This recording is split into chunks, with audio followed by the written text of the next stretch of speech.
Welcome to Blog Talk Radio. Please enter your host PIN. When finished, press the pound key.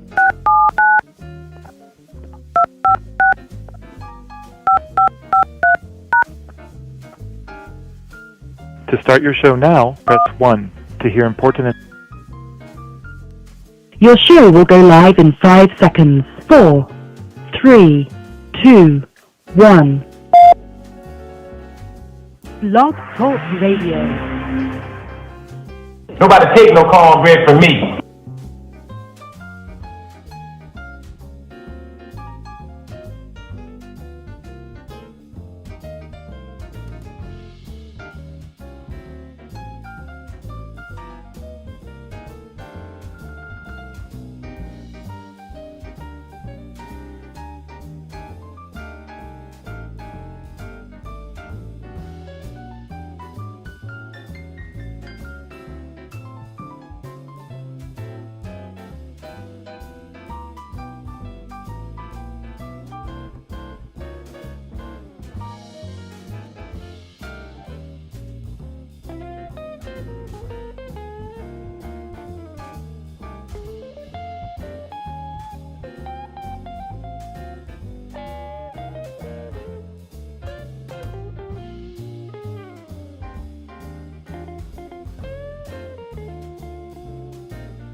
Hey,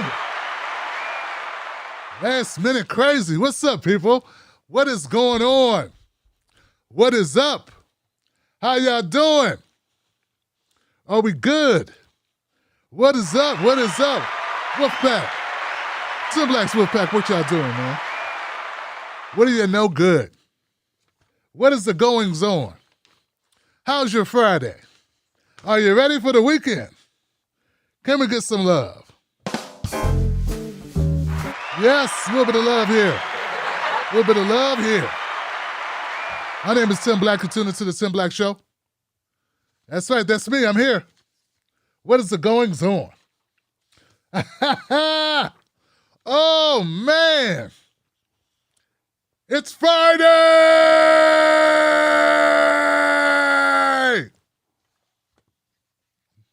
I feel good. You should do that sometime. Just fuck it. Just say it. Friday! Say anything. You know, just yell something out. Change your energy. You know what I'm saying? Bring your energy up. You know? Life's full of too much stress, man. Let it out. Be loud. All right. Let me put the phone number up because it's Freedom Friday, y'all. So let's go make sure YouTube and Facebook. Yeah, we're going to include Facebook, man. We had a problem last night. Facebook was only playing for very certain people. It was restricted. That was accidental. I didn't mean to pull it back that far. Okay? We want people to be able to comment, but only my followers. I don't want trolls. They can watch, but they can't comment. So let's go to Facebook. Make sure we're live on Facebook first, because we haven't done that in a while. Facebook people, what's up, Dolores and Teresa? Everything okay? What's good? Adam, what's up? Cruz went to sleep. Cruz went to sleep. Yeah, okay. Yeah. Penny, Margarita, Teresa. Yes, guys. We are good. Jay Taylor, Cheryl Van Epps, Ryder Littlejohn, Rob Rich, Dolores in the house. Penny, Nicholas, Adam, Terry, Nicholas. Thank you for the shares, guys. Thank you. Man, we've been bombarded on Facebook, man. It is Pissed Off Conservative City on Facebook, man. Man, guys, you have no idea what's going on. My Lord. They're everywhere. They are everywhere. They get mighty upset. Oh, they get mighty upset. Now, they could move on to Tommy Lawrence's page or Ben Shapiro's page, but no. They stay. Facebook keeps sending these people my notifications. YouTube won't send out my notifications. And Facebook keeps sending them to conservatives. It's a conspiracy, damn it, it's a conspiracy. It's gotta be. You've been on Facebook, you see what they do to me. I covered the George Floyd murder trial for 14 days straight, every night.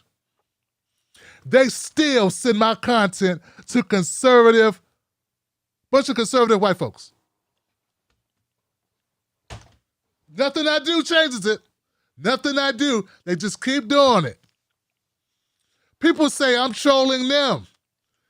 Motherfucker, I didn't ask you to follow me. I don't promote to you. I don't advertise to you. How am I trolling you? You're on my fan page. It's the other way.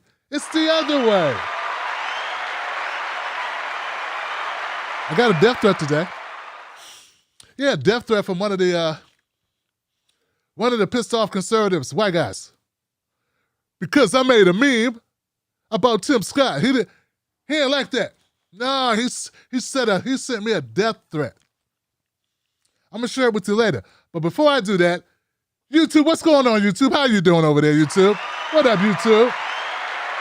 What is up, YouTube? Did you know the YouTube is in the house? Them are my peoples on YouTube as well. Tim Blacks with Pack on YouTube. It's dangerous out here, guys. Oh, it gets dangerous. It gets dangerous when you call out. When you speak truth to power, when you say what's on your mind, people don't like it. They do not like it. They like me when I say what they want me to say. But if I say something they don't agree with, oh my God. Oh my God. Bam, okay, we're up and running on Facebook and on YouTube. We're good to go. YouTube, you good? I got my Tim Black Wolfpack on YouTube. I saw Keith Weston and her rain dog on the sighting. Kara there, Chrissy there. Bad Dude Corn Pop, Anthony Lamont, Mary Warren's in the house. Lady Jackie, Katrina Watson. Give it up for Tim Black's Wolfpack. These are the members, Johnson. Become a member of the Tim Black Wolfpack. Get your green on, Johnson. Get your green on. Gara, Kara, and Kara. Give it up for Gara and Kara, y'all. Yes. Nat A and Susan D and Vanita in the house. Yes. Been a fool, and DJ Leader. Katrina Watson. Did I get you, Katrina? Give it up for you again, if I got you already. I'm cool with that. Thank you, Tim Black's Wolfpack, for making this making this show possible. I appreciate you guys so much for what you do. Wow.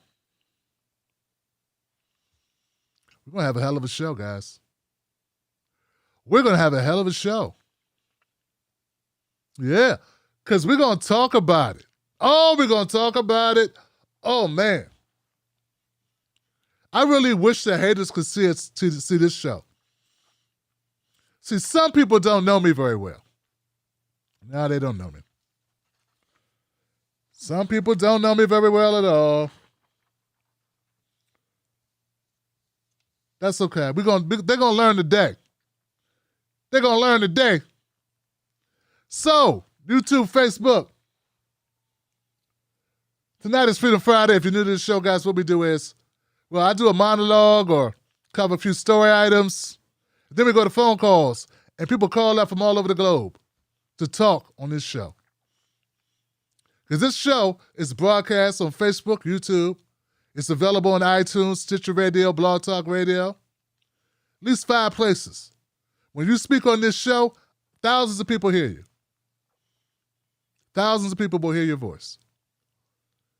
So use it wisely. Say something that matters. Say something that the world needs to hear.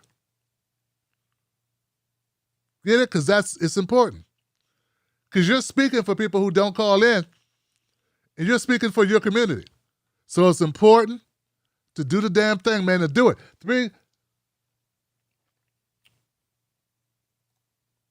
319-527-6212. Number is already up. Let's make it happen. Let's do the thing. Wow. I only got 2 items. Well, first, guys, let me show you my death threat. Because death threats are always nice.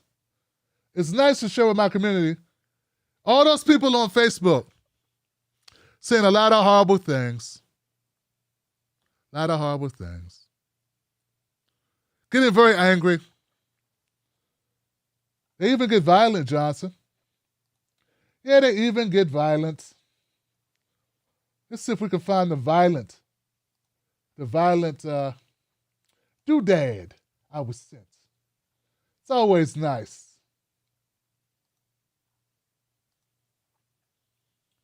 That's not it. That's not it. That's not it. Does that have a guy's name?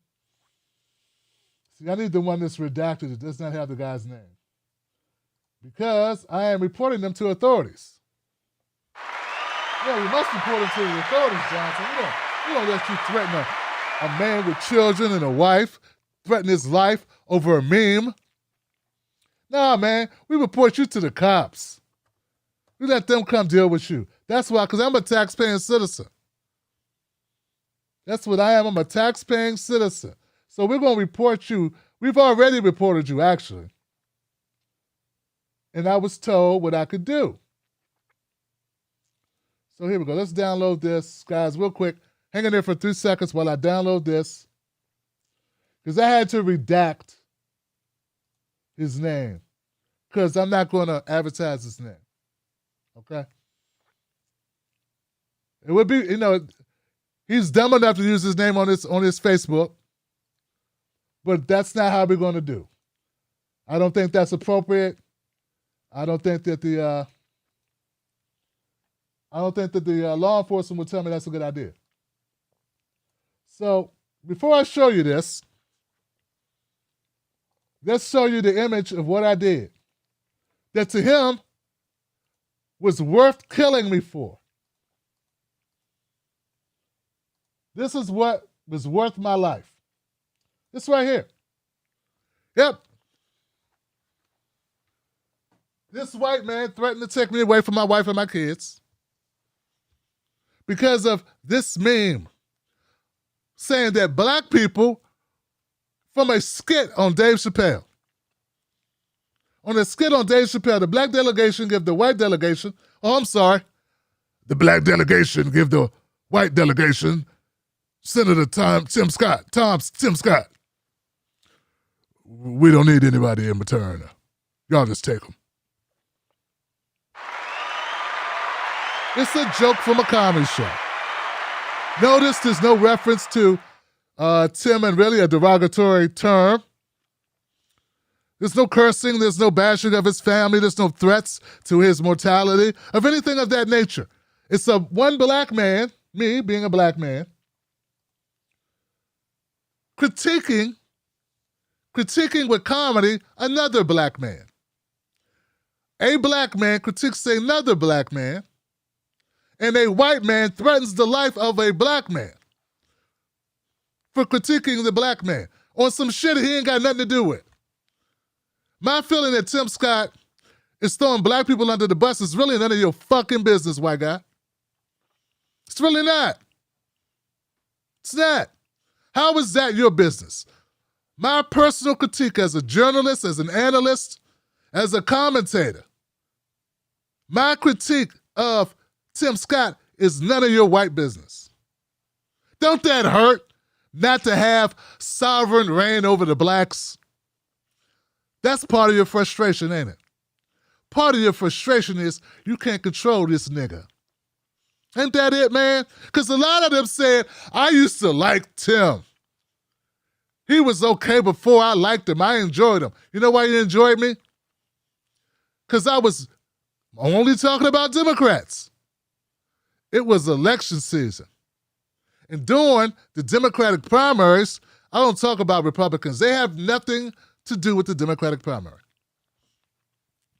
I saved all my critiques for Kamala and Joe Biden, Amy Klobuchar, Senator Elizabeth Warren, you know, all the people that you hate. But see, after the Democratic primaries, everybody's in play.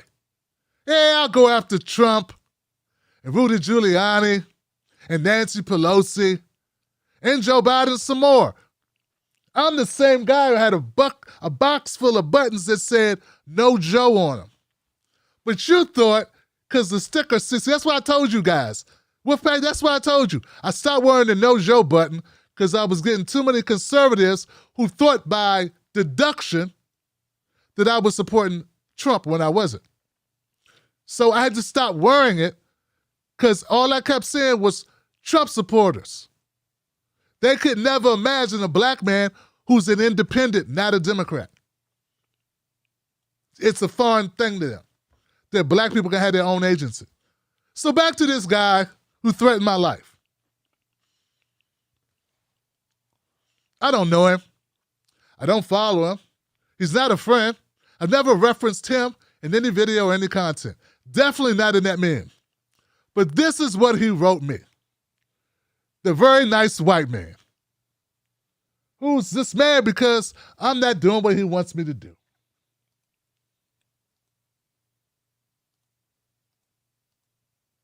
If I can find it. Did I label it? I don't think I labeled it. Let's see if this is it. Yeah, this is it. I'm sorry. He said, you're racist as F. But hey, you're black, so continue.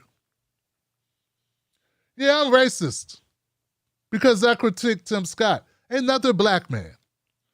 You couldn't debate me for shit in public, you racist fool. You are problem-spreading hate over a colored person to disagree with, so call them white like that, that's better. F you, bad word, bad. I'm not going to say this. I wish I could bump into you and end you. World doesn't need racist people. Racist scum. Tim Scott is way more of a man than you, chump. You're a bitch. Very well. Very well. Now, folks, I'm not going to sit here and lie. I'm not going to pretend. We're not going to pretend that I haven't received this type of literature before from my white friends. I've received so many, I've been called the N-word. See, unlike Tim Scott, I've been called the N-word from white people. In fact, on YouTube, I still have a filter. I have a filter on YouTube. It's for the word nigger. Because that's the word a lot of white people have called me on YouTube. So much in my comment section Before they started auto-blocking it, I had to apply a filter to catch them all so that people who like my channel wouldn't have to read it. But Tim Scott will go in front of the whole world and talk about progressives called him a coon, called him a Tom, or progressives called him a nigger.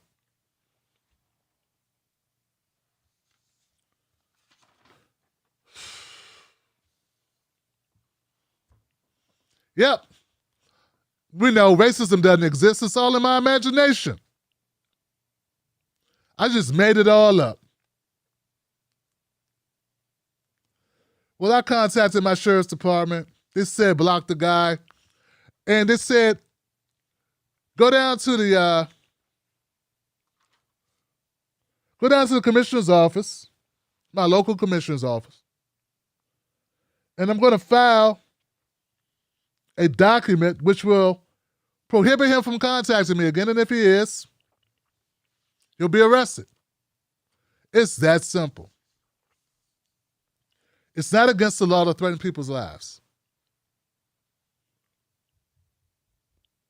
All you can do is, if they come on your property, is act accordingly. Because they haven't broken the law until they've done something to you, or made some type of attempt beyond just talking. That's what I was told today. Well, we're going to do our due diligence. So there you go. I know it's not a chipper thing to bring up on the show, but this is the level of understanding. The level of understanding that we need. They like when people talk, they like when brothers talk like Tim Scott. No bass in his voice. Not a real brother. Oh, I try to work with the Democrats, and the Democrats didn't understand it. They don't listen. This is not working together. This is divisive. I've faced discrimination. Yeah, it's just like a coward. They like that kind of subservient. They don't like a brother who talks loud and bold and tells them to stick it and shove it all the way up there. I don't like that. Nah, they don't like it. Get used to it. Get used to it. I'm from the Paul Mooney School. I don't give a damn, Johnson. I'm going to call it the way I see it. I'm going to say what I feel. You ain't going to stop it. And if you do try, well, let's just say we all live here, not just you. And I'll leave it at that. Now, folks, let's get on to other business now that we've dealt with the violent nature of the conservative white folks. Now that we've addressed that. Wow, guys, Tim Scott. Tim Scott said some things in the rebuttal to Joe Biden's address. He said some things that became, very viral. Very viral discussion, because he said that America's not a racist country, racism doesn't exist, and, basically it's all just something the Democrats use to try to get votes. Yeah, which is a bunch of bullshit. Not the part about Democrats trying to get votes. Democrats do use race to get votes. Oh, no! What? You didn't know? That's what I believe? Yeah, that's what I believe, dumbass. I've only been saying that for about, 8 years since I've been on the platform. But you don't watch my show, so you don't know what I say. You just assume, I wonder why you assume that a black man wouldn't call out the Democrats. You wouldn't be racist, would you? Because you think all black people are the same. Oh, no, you wouldn't do that, would you? Yeah, see, you're actually proving Tim Scott wrong right there. You assume, because you see a black man, that he's kissing Democrat Party ass. You assume that. That's because you're racist. Why would you assume that? I've got 10 videos about Kamala Harris. You know how many videos I got about Tim Scott? 1. None of my videos about Kamala Harris are nice videos. But you didn't care. Because that one time I criticized Tim Scott on something I disagree with him on, you came to defend him. You never defended Kamala Harris. So don't say you're defending black people, because you're not. You're defending your black person. He says what you want him to say. Back to the Democratic Party. Tim Scott, man, he set off a powder keg, didn't he? Because he put the Democrats in a very bad position. He said that they use race to get votes. And he said that America wasn't a racist country. But he described times when he was racially profiled and called a nigger. Like, those are racist things that happened in this country. What country was he in when these things happened? Was he in America? Oh no, that would mean there's racism in America, which would mean America is racist. Hey, it's all semantics, man. We can argue about this if you're racist because there are people that are racist in your country. We all know there are white supremacists in America. I mean, how stupid are you? Really? I mean, really, can you really be in the comment section?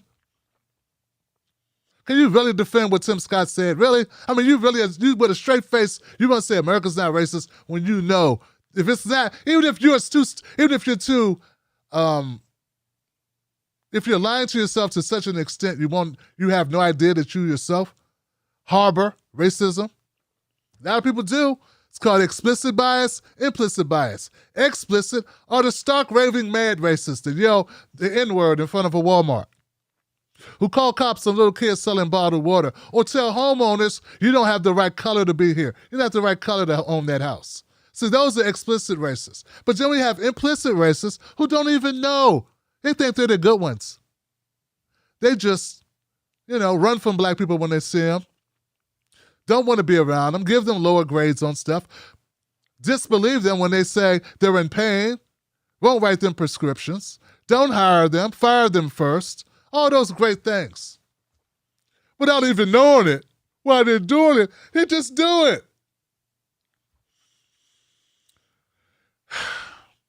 Tim Scott started a conversation. Now, here's the thing that makes me different. I would not cape for Kamala Harris or Joe Biden. Unlike you guys, see, I'm not doing this video because I'm trying to prove to conservative white folks and conservative blacks, because there were a couple. I'm not doing this video to appease you, because you can't be appeased. No, not till I'm on my knees. That's the only way you'll be appeased. The reason, and also, because see, I know you would never check Trump. No, you would never check Trump. Trump could do anything, say anything, be as racist as he wanted to be. You would never, see, you're not me. You have no integrity. I could call out Biden or Kamala. I didn't vote for either one of them. But you damn sure wouldn't call out Trump in the same situation. And Pence. Hell no. You guys are hypocrites. Now, what we're going to do now is we're going to go over the tape. What I have are 3 clips. I have Tim Scott with his lie.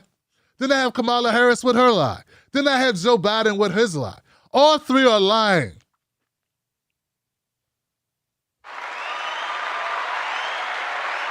All 3. One's lie is worse than the other. One's lie is pretty bad, really bad, and one's lie is bad, bad too. They're all bad. Here goes the 3 different versions of lies. All said for the same reason, to appease white votes and white support. All 3 of them. There is basically no difference between the 3. But let's play them and look at the very granular differences, shall we? Come on, it'll be fun.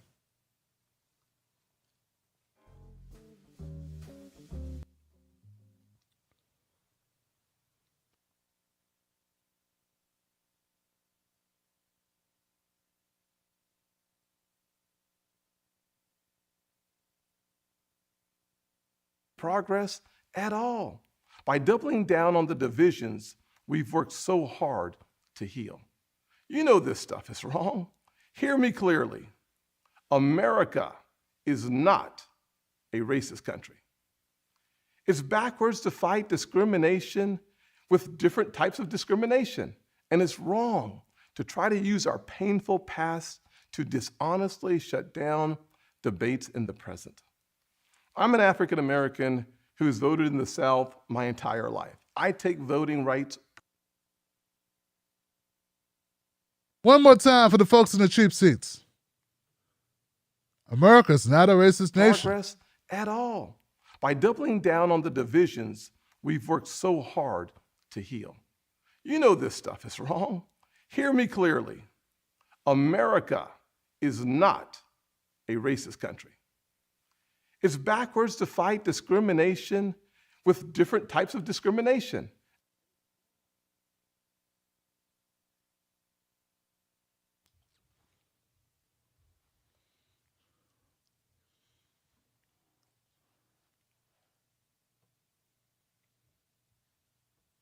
Okay. Tim Scott said, America is not a racist nation. It's not a racist nation, and it's wrong to fight discrimination with discrimination. So now, I guess he's saying black people are discriminating against white people. But oh my God, black people have no power. We don't run the government. We don't run the major corporations. We don't run the electrical grid, the water, nothing. How could black people actually discriminate against white people? How could that even happen, Johnson? He's talking about politics. He's not talking about black and white. Racism is race. He's talking about the Democrats versus Republicans. It doesn't even make sense what he's saying. He's talking about Democrats or liberals being mean to conservatives who hate blacks or say cruel things or don't like the gays or I don't know. I don't even know exactly what he's trying to say. It's not even clear. What's he saying? He's not even talking about black and white. He's talking about some other shit. Once again, I never understood his true point other than kissing ass. What's his point? He feels bad for white people that have to learn. And what's this thing about we've tried so hard? White folks, come on, man. I hate when you lie to me, man, because I know you. See, I know you way more than you know me. I've worked in your companies. I've had to sit back and listen to your stupid jokes. I watch you try to dance. I've seen you. I've ate your food without salt and pepper. I know how you roll. I've had raisins in my potato salad. I had to try to eat it and look like it, try to pretend it was good. I've been there, man. Extra mayo. Ugh. See, I know how you roll, man. So you could pretend. Lie to somebody else, man. Stop saying, he said white people were working real hard. Your dad didn't work hard about racism. Come on, guys. I've known a lot of white guys and a lot of white women. A lot of your parents was racist as hell. Some of you are racist as hell. And some of you who aren't racist know people that are racist. Come on, Johnson. Come on, man. Are they really working hard? What is the fuck is Tim Scott talking about? They're working really hard. We've worked really hard. Who's worked really hard? Black people were working really hard to get equal rights. So I guess for white people, it's a lot of work to allow us to have those rights. Is that what you're trying to say? That's what he's saying? Because how are we working? We wanted to be free. We wanted to be able to vote. We wanted to be able to live where we wanted to live. We didn't want to be segregated. We didn't want to be shoved in the ghettos. We didn't want to be underemployed. We don't want to be mass incarcerated. Cops sit outside of our towns waiting for us to screw up, waiting for somebody to drive with a dead tag, expired license plate, maybe have a suspended license, lock us up. They don't do that stuff to you. The college town, everybody smokes weed. They go to the hood, find black kids who are smoking weed and lock them up. Let the white kids in the colleges go free. This is the legacy of America. This happens right now. This happening right now. Everybody who's honest with themselves knows the truth. I mean, I had a group of friends. We had white guys in the group, and we all knew when the cops came, the white guys had to talk. Why did we know that? Why did the white guys know that? Why did we all know that? Now, Tim Scott gets up here and fucking lies, and you agree with him because it makes you feel better. We know it's not the truth. How many cool white guys in the audience who know they were with their black friends and they were the ones that had tried to help get them out of jams because the cops treated them different? Come on, white guys. I had white friends who saved our ass when we were in situations because they didn't know who the white guy's parents could be. That's really what it was. But all of a sudden, people act ignorant, like they don't know the past. You're hypocrites, man. Hypocrites. Tim Scott is dancing like Bojangles to get your support. That's all he's doing. And you're giving it to him because it makes you feel better about what you know is reality. But the problem is, it doesn't change anything. It does not change the actual state of affairs in America. This lie, you can tell yourself you weigh 130 pounds, but if you weigh 250, the lie don't matter.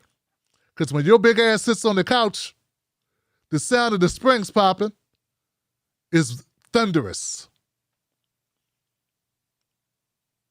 You can tell people you're still 32 if you want, but your 52-year-old knees know the difference. Get what I'm saying? One last thing about Tim Scott. You don't get to say that I'm divisive. You don't get to say that anybody that talks about the condition of America is divisive. See, the divisiveness doesn't come about when I talk about it. The divisiveness is when a cop decides he's going to beat the shit out of a black person because it gives him, he feels good doing that. Divisiveness is not me talking about the corrupt or racially biased criminal justice system and giving you statistics of how black people convicted of the same crime with the same record get a lot more time than white people who committed the same crime. No, the divisiveness is the different levels, the different types of penalties that are given to black offenders and white offenders. That's divisiveness. The person talking about it isn't the one that's the problem. It's the person doing it. That's the problem. And the enablers like you who deny it even when it's publicized, even when it's reported. There's a study out right now that shows that black people get more time. I just posted it on Twitter. Written by the Washington Times. I know they're liberal magazine. They reported it. They didn't do the study, dumbass. Harvard did the study. Yeah, I know, but it's a lie because they want to frame us white folks. You don't work in the criminal justice system. Why are you saying us? See? Racist. It's all about your team, man. You don't want truth. You just want to defend your squad. Well, I talked enough about Tim Scott. Let's go to where a lot of people weren't talking about it. Now, when I covered Tim Scott initially, Joe Biden hadn't said shit yet. Neither had Kamala Harris. I love talking about them. I get more views that way, dumbass. People find out about me. It separates me from talking heads who defend the Democrats at all costs. I don't do that. I'm not looking for a job with them. I'm not trying to move in with them. I'm not trying to go to their parties. I'm just trying to run my small digital media company. That's all I'm trying to do. First person to respond to this was Kamala Harris. Let's listen to Kamala Harris's bad response when asked about what she thought about Tim Scott's response. Ready?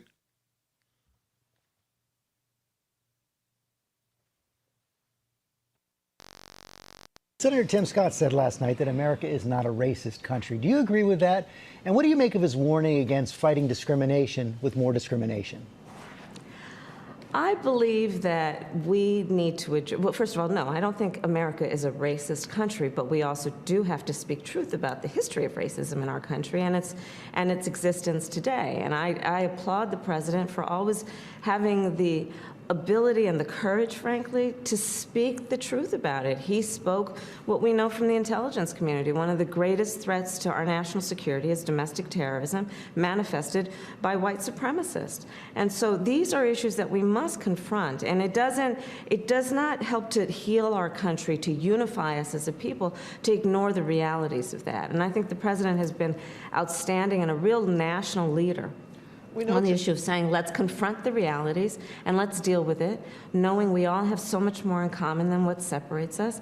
And the idea is that we want to unify the country, but not without speaking truth and requiring accountability as appropriate. have more in common than not. Madam Vice President, I have to tell you, 100 days. Today marks. Let's do that one more time just so we know exactly what we're talking about. We want to be fair and we want to be thorough. Senator Tim Scott said last night that America is not a racist country. Do you agree with that? And what do you make of his warning against fighting discrimination with more discrimination? I believe that we need to, well, first of all, no, I don't think America is a racist country, but we also do have to speak truth about the history of racism in our country and its existence today. And I applaud the president for always having the ability and the courage, frankly, to speak the truth about it. He spoke what we know from the intelligence community, one of the greatest threats to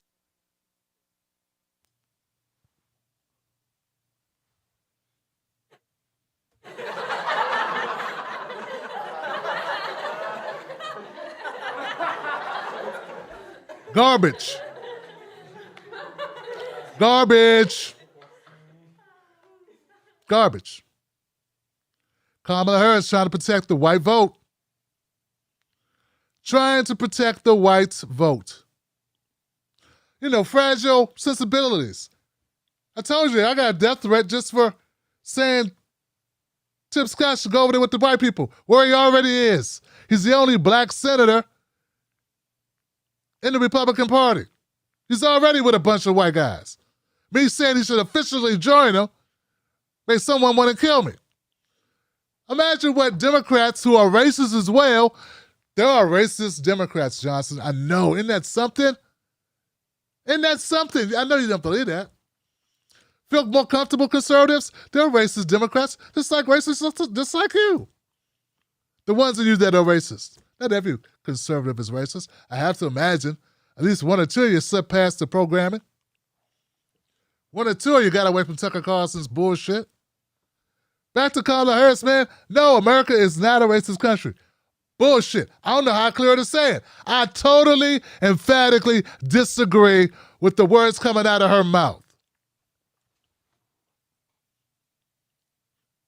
Period. Nonsense. No backbone. Then she goes on to say stuff, and you know what? I don't really care what she said after that.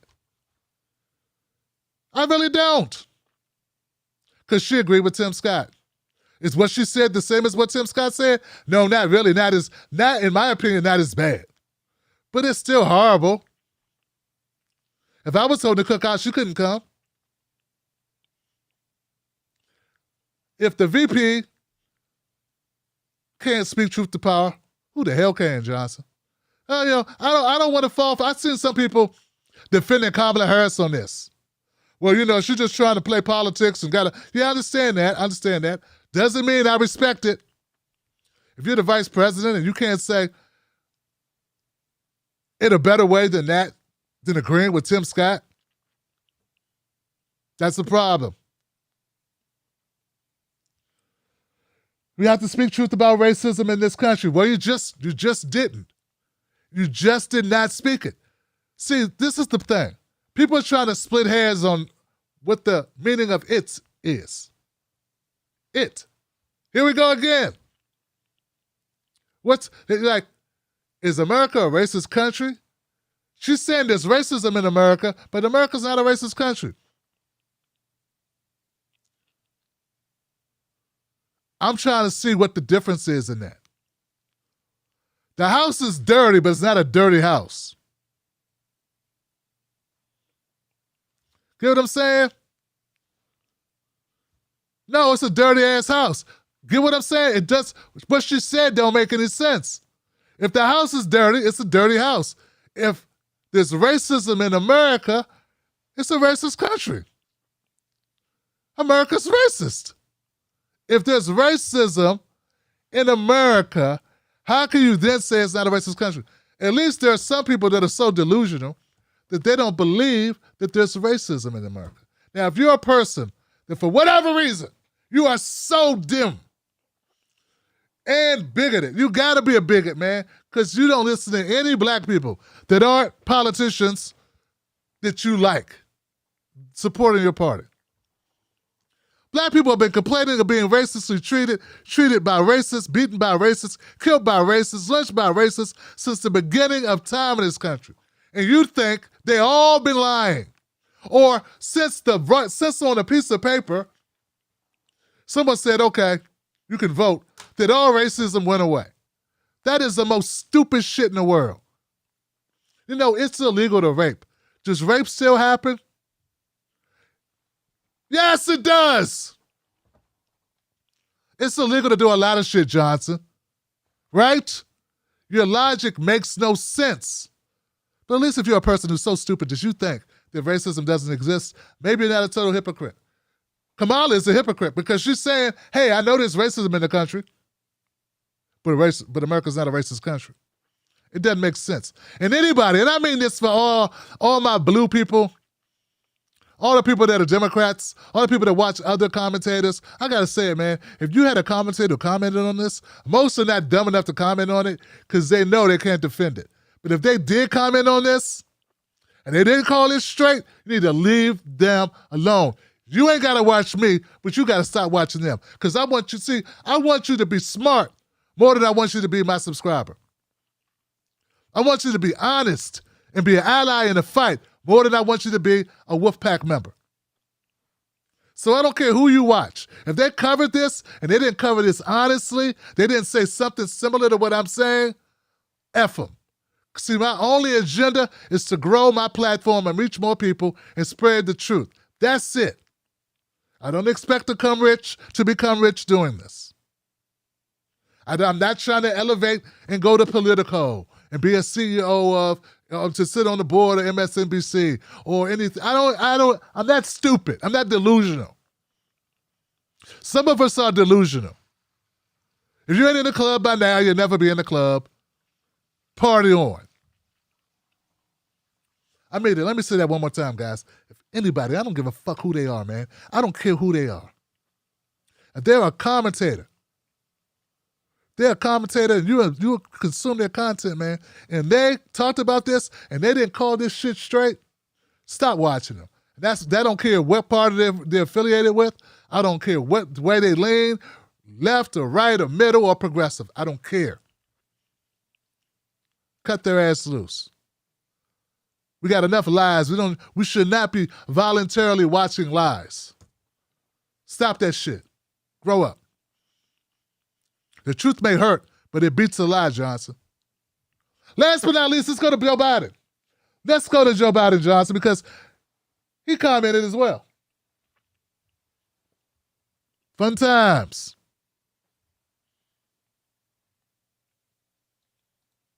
I watched the speech last night. I watched the address, and then I watched the rebuttal from the junior senator of South Carolina last night, Tim Scott. He said, among other things, America isn't racist. Is it? No, I don't think the American people are racist. But I think after 400 years, African Americans have been left in a position where they are so far behind the 8 ball in terms of education, health, in terms of opportunity. I don't think people are say, I don't want any black person around me or living next to me. I think that what's happened is there used to be laws that said a black person couldn't live in that neighborhood.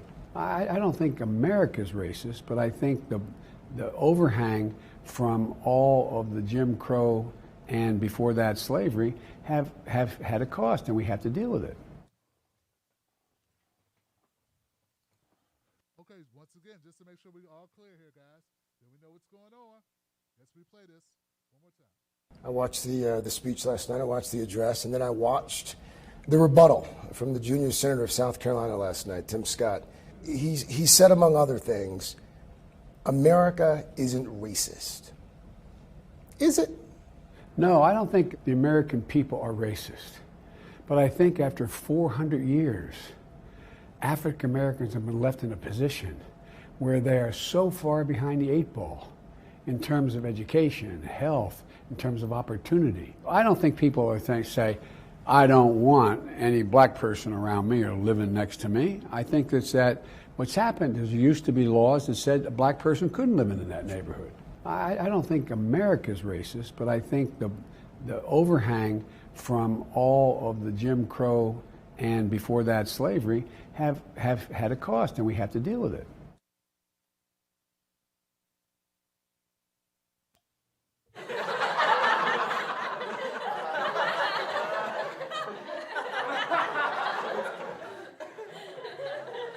Make excuses. Go ahead. Make excuses, Johnson. Yeah, make excuses for Joe Biden. I don't have to make a damn excuse for him at all. Joe Biden is a damn liar. Bad one, too. He's not only a big-ass liar, he's a bad big-ass liar. Come on, man. Do the thing. You know, the lie thing. America's not racist. Just African Americans are left so far behind because of Jim Crow and other things and slavery. And yeah, right, Joe. Right, Joe.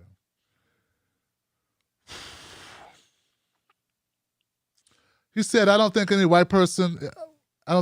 going, I don't want black people living next to me. You really think that, Johnson? Joe, we have had videos of actual white people saying, go back to Africa, get out of my country. What are you doing in my neighborhood? You don't belong in this neighborhood. We've seen it. Even if you're so delusional that you say, you don't know anybody who doesn't want to live around black people. I know black people that don't want to live around black people. I just had the balls to admit it. Everyone knows white people that don't want to live around black people. Everyone knows there's people that don't want to live around black people. Everyone knows this. This is such nonsense. It's nonsense. How could you squeeze his lies into a part in your brain that would allow yourself to doubt that you can detect bullshit? This is nonsense. I think America's not racist. It's just, so many racist things we did to black people over the years has caused black people to be so marginalized that they still feel like there's racism. But there isn't any racism. We've done, that was a long time ago,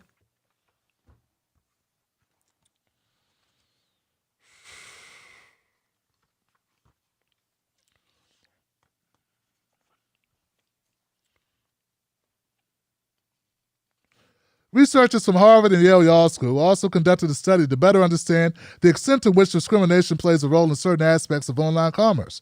Researchers were quite clever and looked at the value that buyers placed on baseball cards in an eBay online auction. This auction format was well suited to isolating racial effects because the potential bidders did not have information on the appearance or socioeconomic background of the sellers.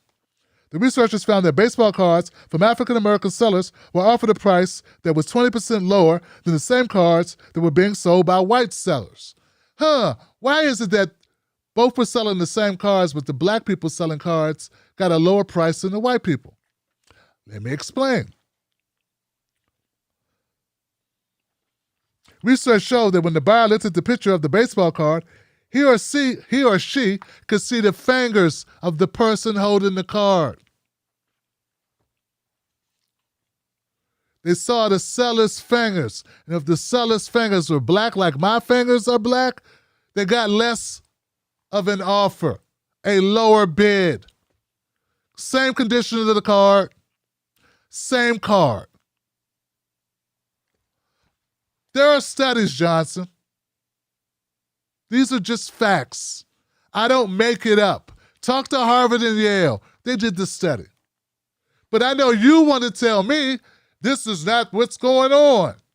That's not real. That's not what really, yes, it is what really happens. Black-sounding names get called back 45, 50% less than white-sounding names. Why is that? Because the people that are doing the hiring are white, and they don't want to hire people with black-sounding names because people with black-sounding names tend to be black.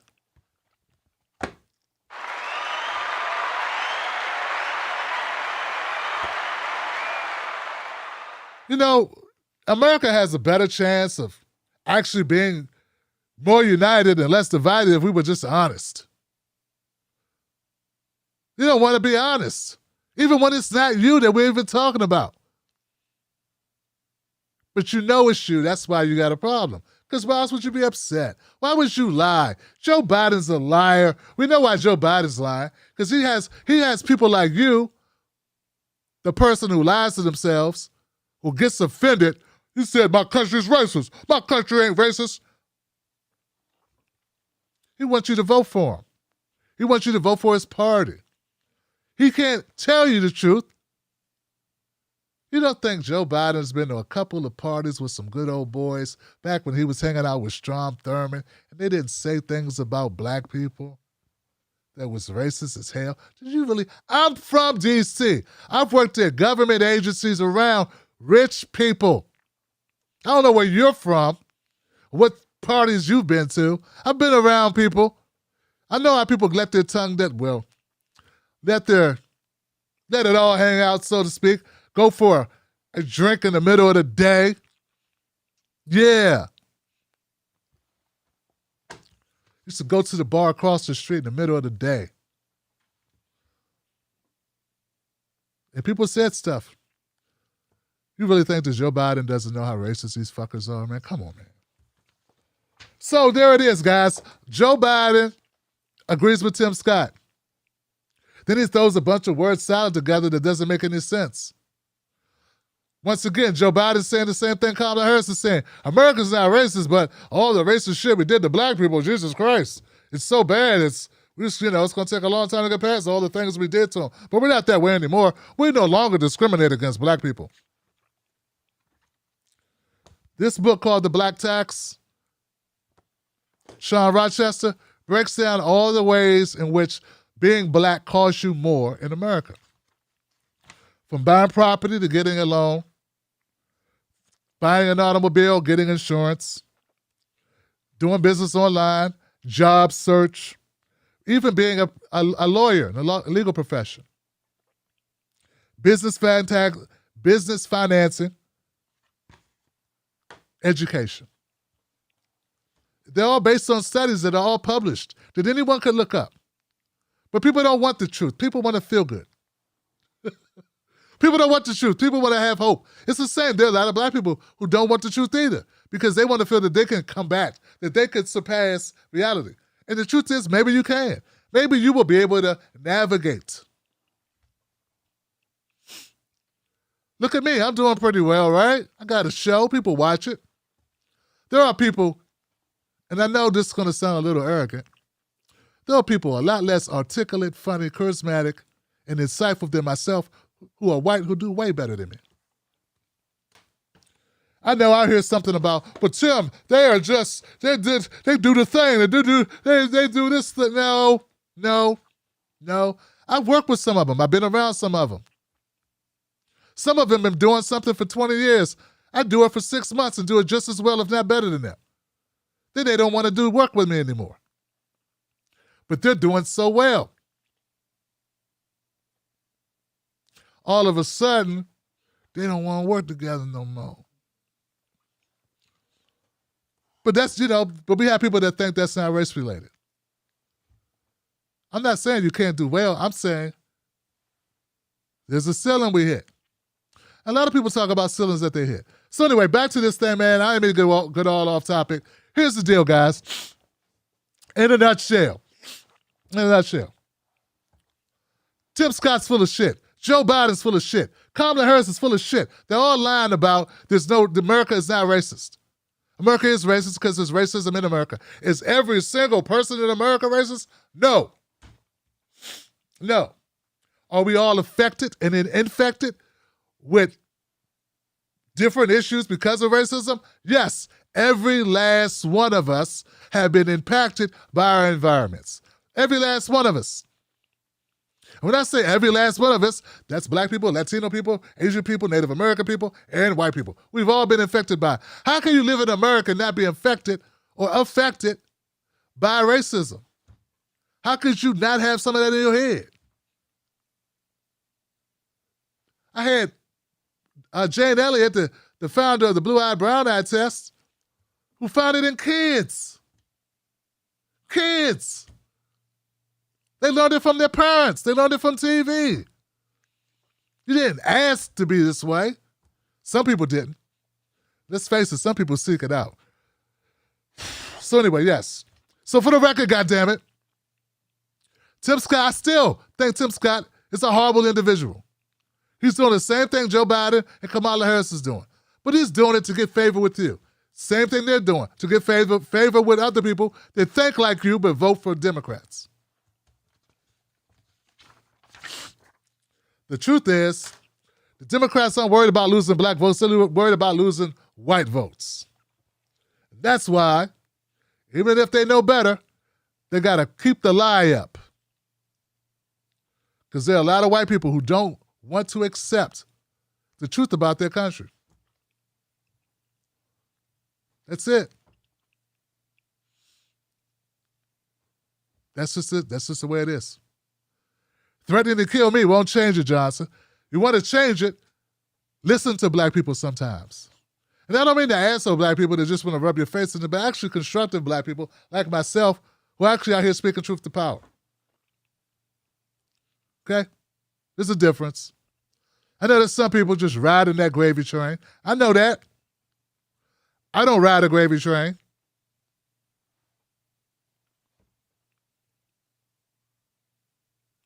So there it is, Johnson. But I'm not going to shy away from telling your ass the truth. Now, we're moving on now. Can we move on now? I say move on now. That's enough. I feel like I'm lecturing. I don't want to lecture. I want to get through one more story and then go to phone calls. And then talk about other shit. We don't have to talk about this. That's why I'm saving this for last. What the hell is going on in New York? What is going on in the New York City mayor's race? I can't believe this. This is crazy, Johnson. This is crazy. There's this guy running, Scott Stringer. Scott Stringer, some guy, he's a comptroller of New York City. And he was doing pretty well, I think. I don't know. Was he doing well? I don't know, man. He lost all these endorsements. Look at this. Here we go.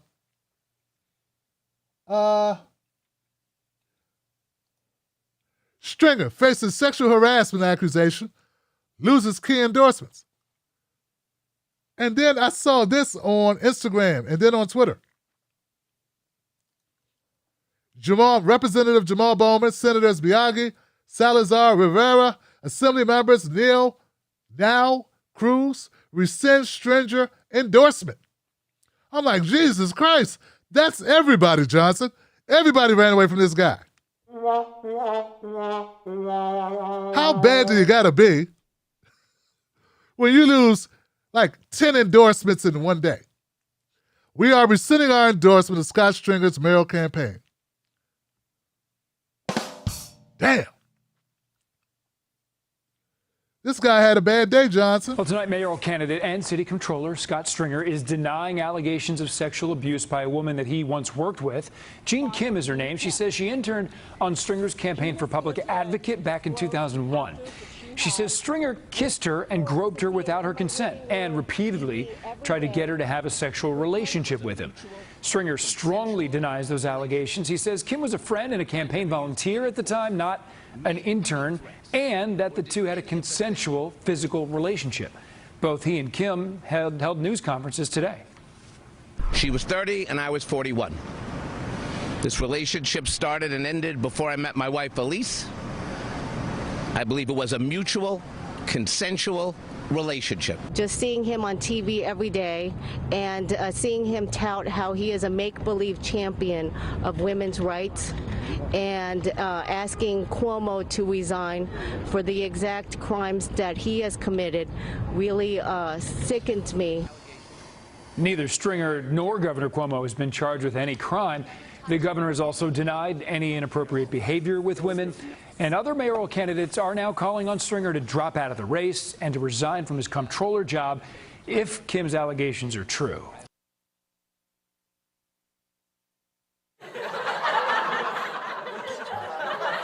Bad day, Johnson. Man, he's having a bad day, isn't it? So, wow. I don't even know, man. It's like the sharks are circling the ship. He's like on a little lifeboat, and the sharks are, come on down. Come on, man. Make it easy on yourself. Come on, man. I'm sure I am hungry, man. Get this over with. How long you gonna stay up there, man? Come on, man. Come on, man. Come on, man. I'm hungry, man. Come on.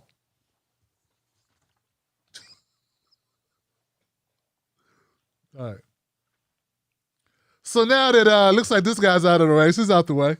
Way out the way. He out. You know what I'm saying? He done. You know what I'm saying? Adams closes in on Yang according to a new poll in New York City mayor's race. Because, see, I was thinking, oh, man, Yang must be killing it. But things have changed. I told people, I said, Andrew Yang can't get out of Andrew Yang's way. People want to root for Yang because they're fooled by him. Yang is a neoliberal nightmare, man. That guy just say whatever. I don't trust Yang, man.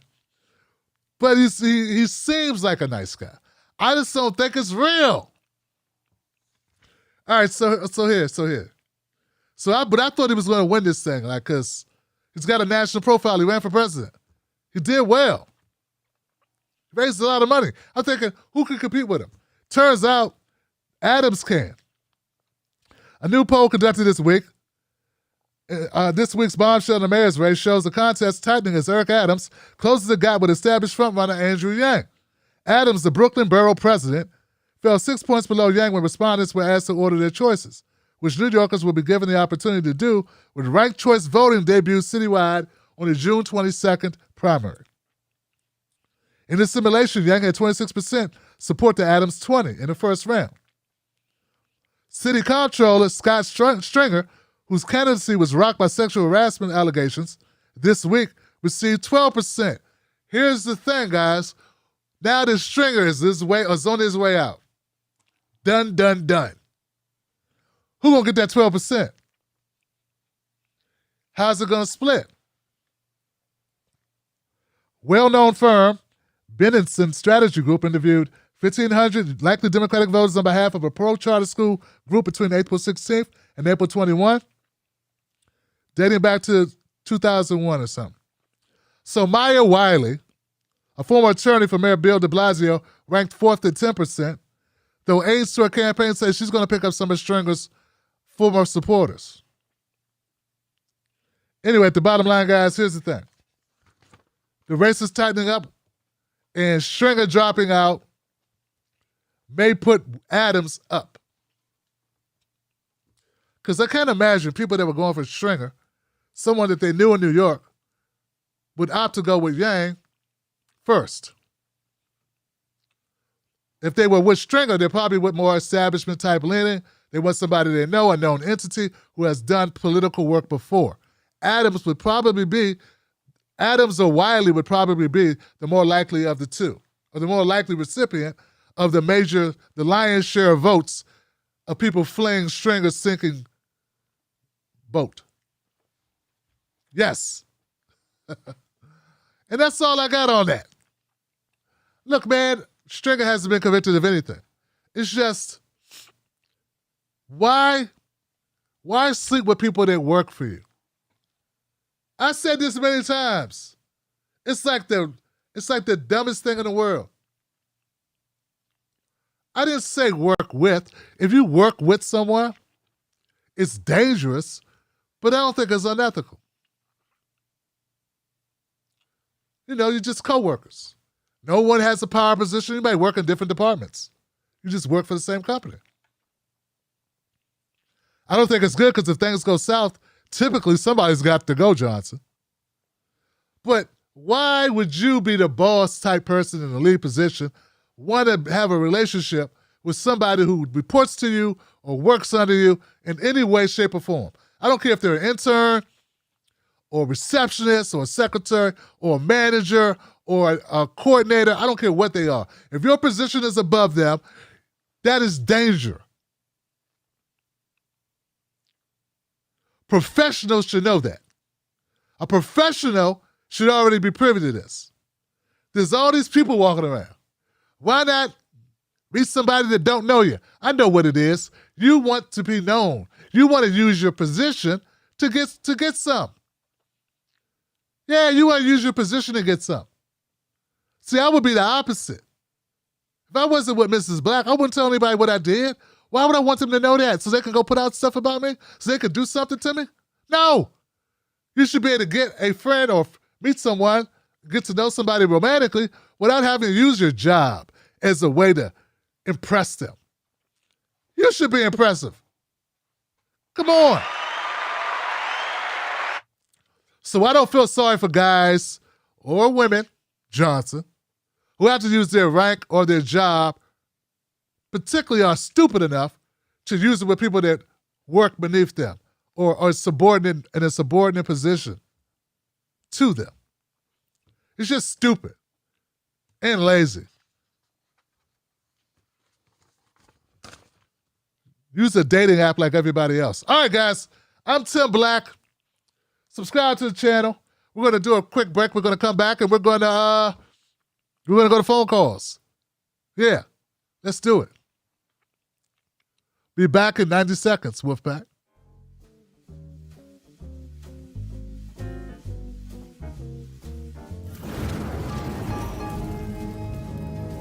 Don't fall for the banana in the tailpipe. Don't be fooled by corporate media talking heads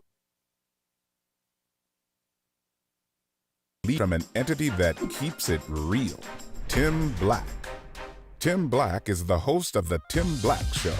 Independent news that leaves you informed, inspired, and sometimes entertained, but always in the know. Go to TimBlackTV.com and sign up today.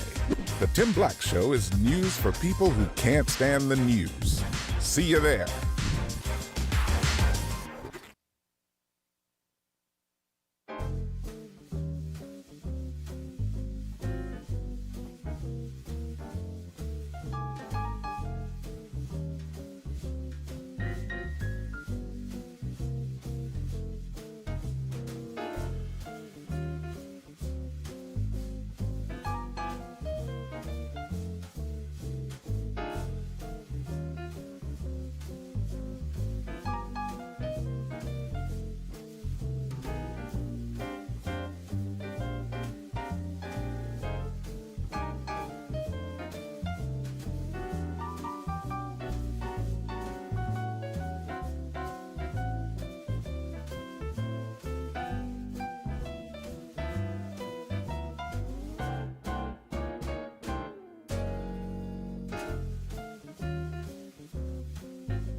All right, we're feeling good, we're feeling good, we're feeling good. Let's get back in here, y'all. Let's do this. Let's do it. Are we good, Johnson? Are we good? Are we ready to do this? I hope so, Johnson. All right, we're ready to rock, man. Let's do this. Tim Black's Wolfpack in the house. My first caller in the queue. We're good to go. 912 912, you're live on Freedom Friday. What's your name? What's your comment? Hey, Tim. Yes. Tim, you hear me? Yes, I hear you. Who's hey, this? I'm JJ from Savannah, Georgia. Yes. And I am a Wolfpack member, and I'm proud of it. And I want to thank you for everything you do, covering the Derek Chauvin trial and being a progressive voice. And also, I do support Nina Turner, and I contributed, and I want to urge everyone to contribute also to her campaign, because she will be a champion for progressives in Congress. And I'm a white guy, and I'd like to share this thought with you. There would be so many things to say, but one thing that I'd have to say about it is that, you talked a lot about a race for, obvious reasons. And sometimes I run across people. Well, actually, I run across someone who made a racist comment today, Trump supporters and all. And they come up with these right-wing talking points and, trying to tell them that racism is wrong is a lost cause a lot of times. But, there is a gentleman in the World War II who lived under Nazi Germany. And he wrote this poem, and I'd like to share with you. It says, "First, they came for the socialists, and I did not speak out because I was not a socialist." And then it goes on. I won't say the whole thing, but it goes on like this. "Then they came for the Jews, and I did not speak out because I was not a Jew. Then they came for me, and there was no one left to speak for me."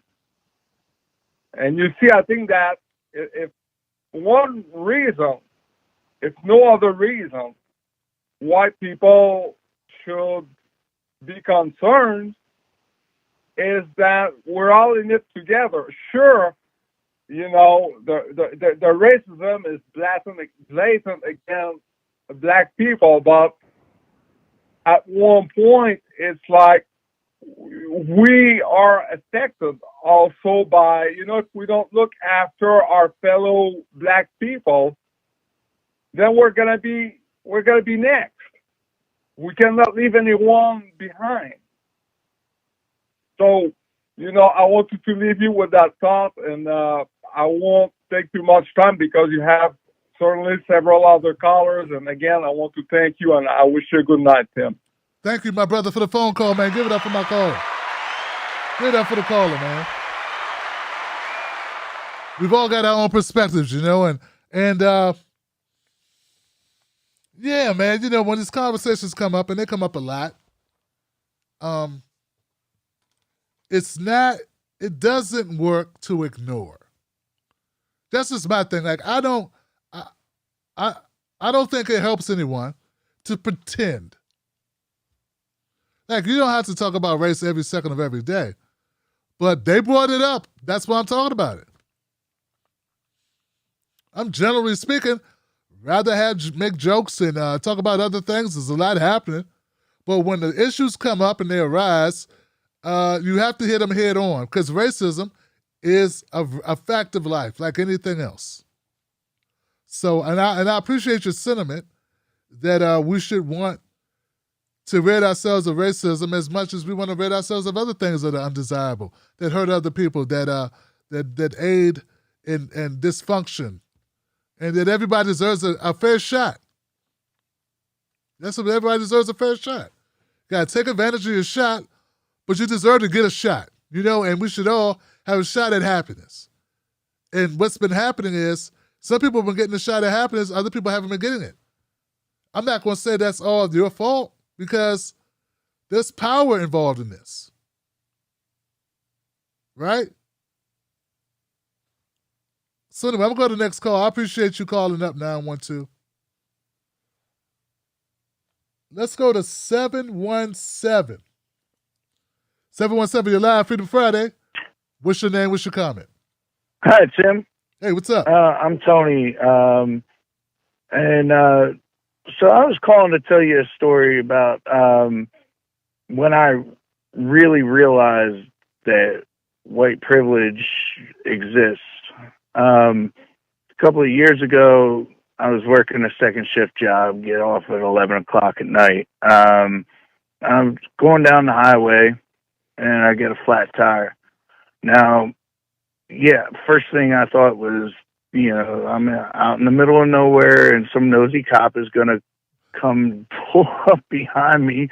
And, there was some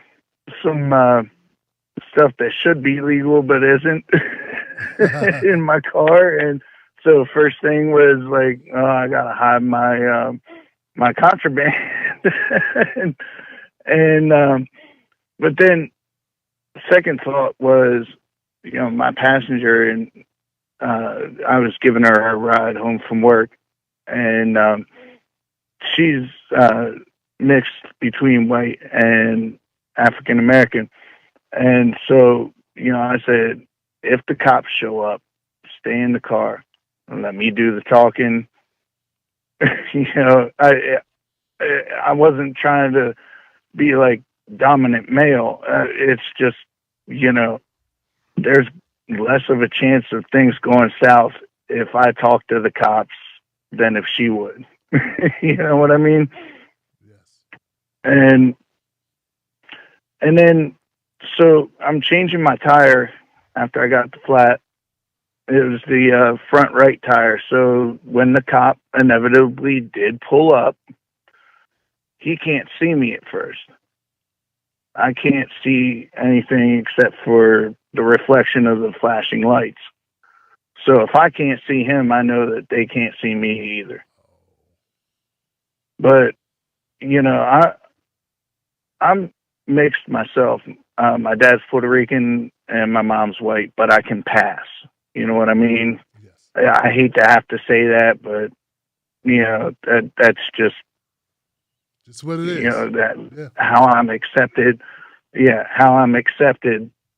And so I'm not even thinking about being in any danger. Like if I was not able to pass for white, I might think, oh shit, the cops just showed up and I might die tonight. But that thought never crossed my mind because I'm accepted. And so I stand up from where I was changing the tire at, and not even thinking, I start walking towards the back of my car, towards the cop car. And really not even thinking, I never dropped the tire iron. I had the tire iron in my right hand as I'm walking towards the cops. And, I'm like waving at them. I'm like, yeah, I'm just changing the tire. I'm good. They never exited their vehicle.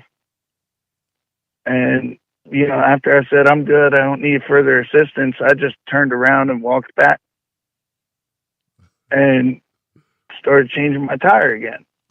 And after a couple of minutes, I assumed that they ran my plates, checked, make sure everything was legit. But they pulled off, and it wasn't until after I got the tire changed and I was on the drive home, I'm telling my friend what happened. She's like, you stupid son of a bitch. You're lucky you didn't get shot. and I realized, like, that thought never crossed my mind because I didn't have to think about that. And our brothers and sisters do have to think about that. And that's when I realized, like, how much, even though I'm not privileged in the fact that I'm rich and I can use influence and this and that, I'm still privileged in the fact that I didn't have to fear for my life from a flat tire. Yeah. Yeah, brother. And that's all I really have to say. Yeah. Damn, Tony. Killed it. Thank you, Tony, for the story, brother. Thank you for the story, man. That's man, I appreciate you guys calling up and just telling the truth about your own experiences because people are going to hear you more than they're going to hear me, man. This is how it works,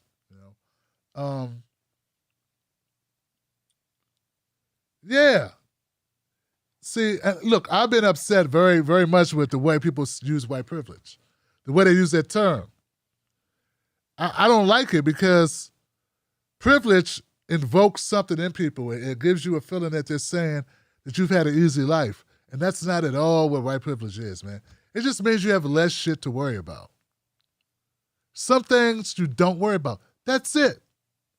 That is all it means, man. Like, we all have to deal with a bunch of crap, right? All of us have a bunch of crap to deal with. As human beings, we all have a certain amount, everybody has a bowl. Most people, unless you're born, well, hell, you can even be rich and have a bowl. But everyone has a bowl of shit. But in America, due to racism and structural racism and discrimination, our bowl is bigger. And it might kill us. In the story that Tony described, he wasn't worried about the cops. I would have been worried about the cops. I'd have been worried about walking to them. They would have been afraid of me.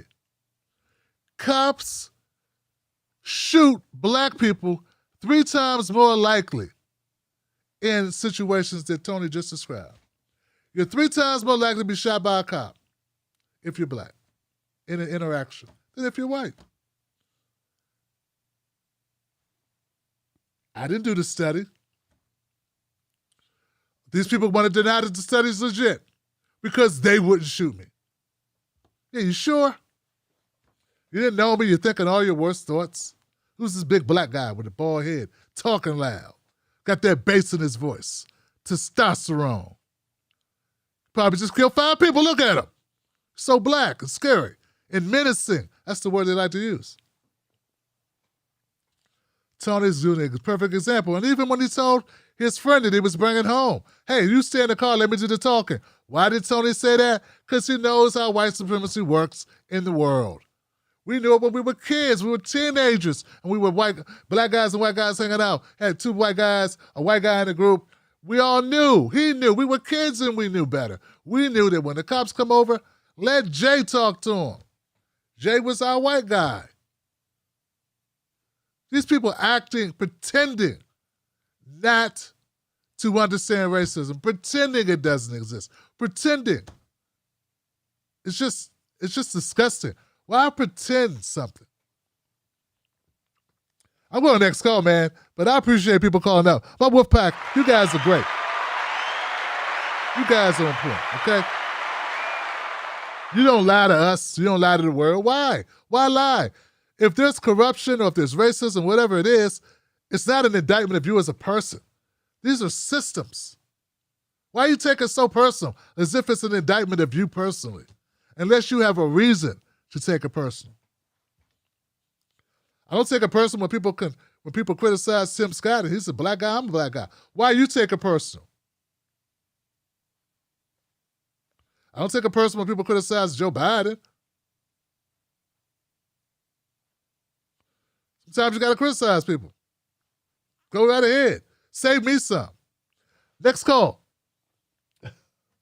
360, you're live. Freedom Friday. What's your name? What's your comment?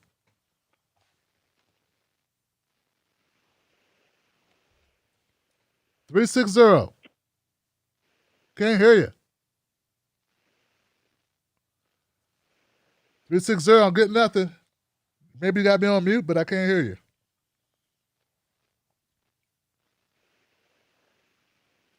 Okay, I'm going to move on to the next call in 5, 4, 3, 2, 1.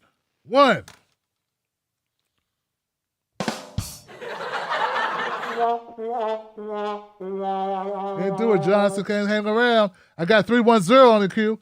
310, you're live. Freedom Friday. What's your name? What's your comment? Hey. Hey. What's up? It's Smart Sister. How you doing? What's up, Smart Sister? What's on your mind? What up?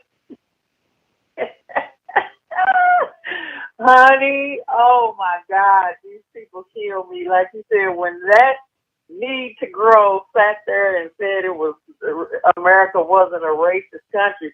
Get this, I had somebody tell me today, well, the country isn't racist. I mean, that's like it's like the land. I mean, the country isn't racist.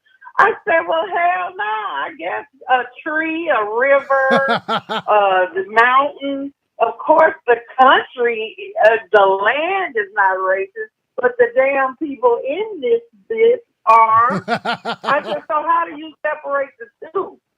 Okay, the land, and then it's the people. Well, the people are in the land, so therefore the people that are racist that make the country racist, you dumbass. I hate people that try to split hairs, and are you kidding me? And then this need to grow gonna sit up there, and then here come Miss Kamala with her. Ooh, she gets on my nerves so bad. I won't even go there. And then Biden's senile old ass. You already know he racist as fuck too. Look at his record. All the needs to grow that I talked to just got to pick up for him. I said he was in the damn Senate 40 years. What the fuck did he do for black people other than lock them up? Give me 5 breaks and let me take 2 seats. Because I'm so sick of this bullshit, I don't know. So my thing, my solution, white folks, you know what the racism is. You need to deal with it. If you created this shit, y'all deal with it. Quit coming over here and I'm too sorry. No, you are the source of the problem. So you go and do it. And then I think about Martin Luther King when he said, can't nobody ride your back unless it's bent. Okay? Black people got to stand the hell up in every way, shape, and form and just pull away and separate and do what you got to do. Because you already see, you know you're never going to be accepted. Never. So why in the hell do you keep kissing the ass of your oppressor? So my thing is, won't shit get on white people's nerves worse than if we ignore their ass? Can you imagine? Don't be laying up with them. Don't invite them to the cookout. Don't keep having their food, having them eat your food. Which you can do that because you can make money for it and build your business. But you know what I'm saying? All the music, all the separate. Just get the fuck on somewhere, white folks, with your bland milk toast asses and watch and see. They will be so pissed off. They don't know what to do. They always thinking, saying that we worried about them. Trust me, they couldn't live without us because they hate black people to the core and everything they've ever built in this country. So if that's the case, if you step back and let them have it, let's see what they're going to do then. They'll be crying crocodile tears. Why? So that's all I got tonight. Give it up for Smart Sister, y'all. That's one Smart Sister, man. That's something else, man. Wow. Wow. It's been a minute, man. I'm glad you came back. You are something else, man. Man, we add a flavor to the culture, man, to America that's, indispensable, man. But they treat us like a little old puppy dog they want around, That old puppy dog that sit on the porch. You know what I'm saying? They don't want black. Man, it's just remarkable.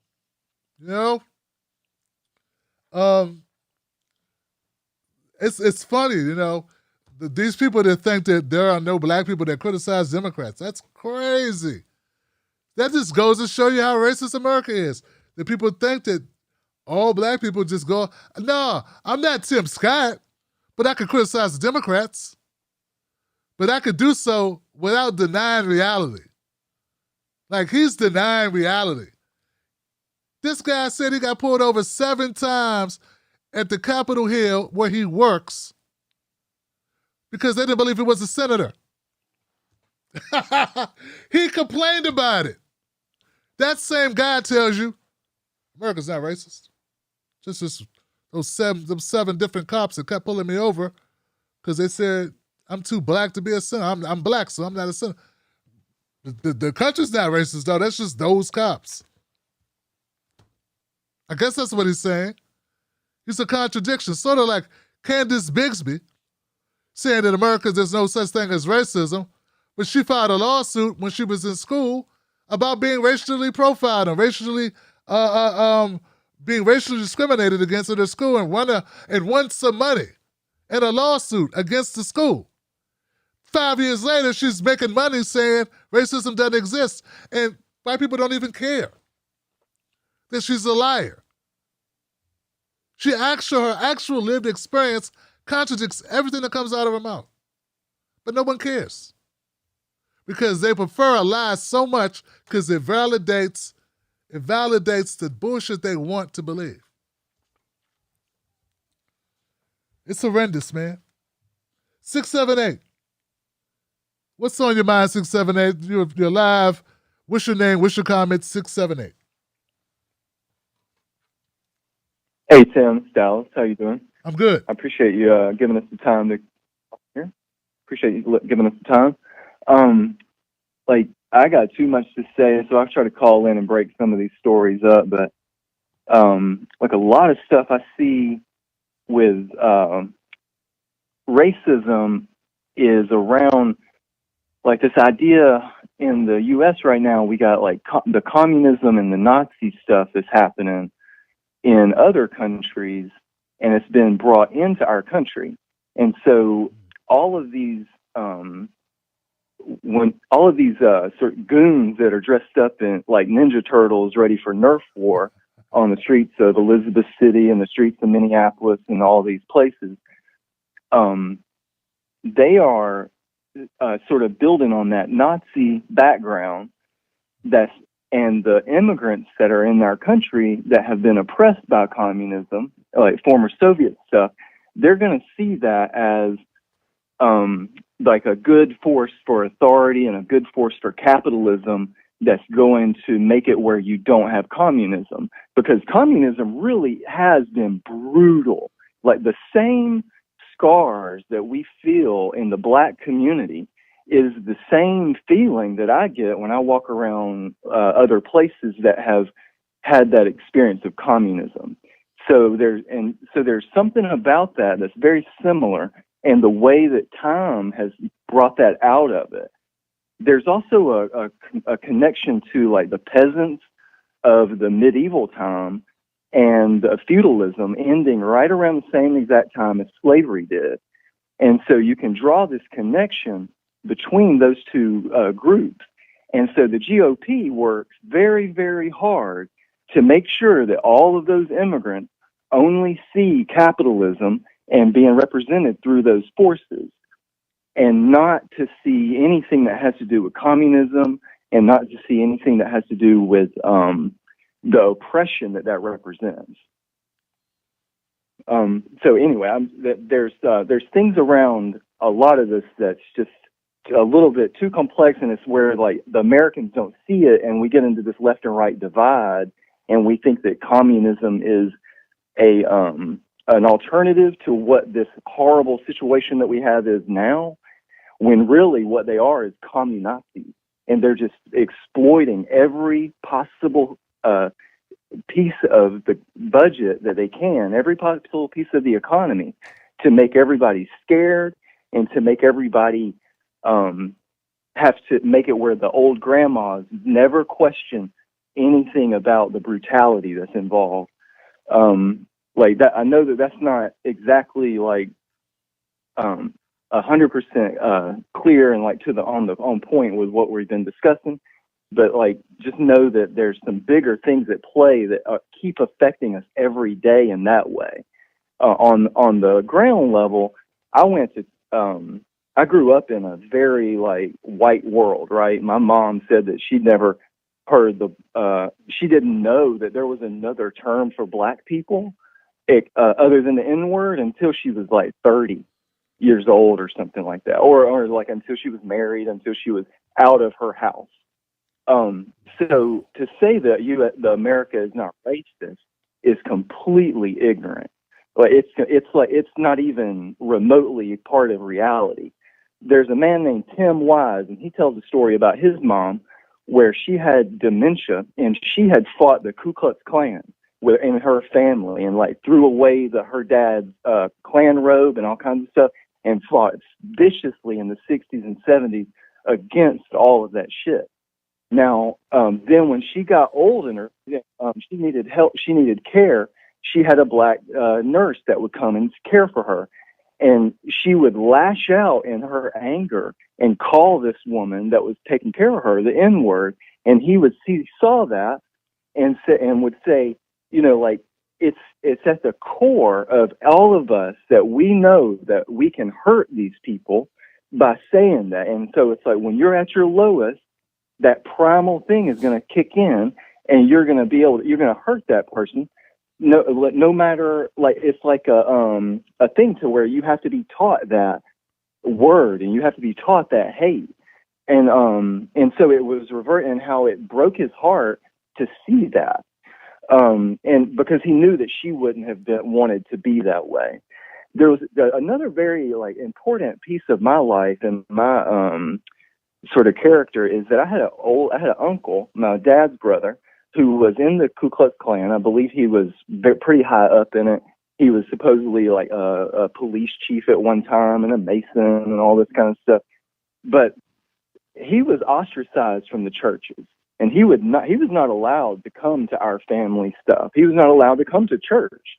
Like, this was not inside our church at the time. I grew up in the 80s in Central Georgia. And so all of that stuff, like, so I think that there's where a little bit of our communication is broken down, is because Tim Scott's out there talking to those people that think that racism means you getting dragged behind a van, you know, even though it's still happening down in South Georgia, even though it's still happening everywhere. It's like these one-off, pop-off things that it's not me. It's not my culture. It's not my society. It's not my preacher up there saying that stuff. Now, what's happened is that over time, they co-opted those people. I had a man come to my youth camp when I was a kid, and we had been getting all of these civil rights messages, all of the Martin Luther King stuff, and my first grade teacher was black, and had a wonderful experience there. But so we're going in at my church, so I'm like, oh, you know, this is an all-white church. I'm expecting more racism. I'm expecting all of that. But I had something that backed up everything that I was getting in public school education. A man comes up one day, and everybody was like, this guy had a fight. He had his ear bitten off, like a Vander Holyfield. Wow. There was a white man had his ear bitten off in the 80s. And he comes up to our youth camp, and everybody's looking. He's got the stitches and everything, and he's talking about the fight, and he's talking about how this black guy had bitten off his ear. And I'm sitting there thinking about my uncle. You know, he's thinking about all these KKK stories, or, you know, it's in the movies or on TV or whatever. And so I'm like, man, you must really like hate black people. And because of this, like, that must be really valid, like backing up all of this, like, inherent racism that's just all around us. Right. And he looked at me and stopped the whole conversation of all of this crowd that was around him. And he was like, no, that's not what we're doing here.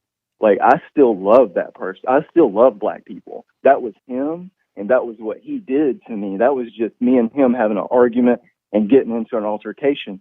And he did this to me out of, like, you know, but that doesn't have anything to do with black people, and that doesn't have anything to do with the fact that we're supposed to be loving these people. And that message was co-opted by who? The fucking Israeli government. And they came in there and they co-opted my entire fucking life, man, and brought that shit straight back to the KKK and apartheid, and put in an apartheid government in prayer meetings on the National Prayer Breakfast, and took every Gentile heritage and everything that we have ever done to make racial equality happen, and make it where there was somebody somewhere that was not going to be vicious to those former slaves. And what do? They go and they create an apartheid situation where they're backing up these businesses where they'll go and they'll own the apartments in the city. They'll own the businesses in the city, have contracts around it, have every job, every contract you can imagine, and be tax dodgers so that they can break the budget so that you don't have public school. They do it over and over and over again, and backing it up in the churches. I mean, from every possible direction, man. Wow, brother. Wow. Brother. Look, first of all, I don't know what to say. All right. That's like a lot. You need to start doing a podcast or something. Like 1 minute I'm like, okay, I get you. Then I'm like, I don't know where you're going. Then it's like, okay, oh, God. And then it's, It's like the road is here. You're on the road. And things are looking fine. And looking at the trees and stuff when you're driving. You're doing like 65. It's cool. And then you're on the shoulder. And the gravel's kicking up and the tar and you've ran over those stutter things to keep you awake, and you're just riding the shoulder. Then I glance down and get my bottle of water, and we're in the woods. We're in the woods near the water. Dodging trees and shit. Squirrels looking at us, calling the cops.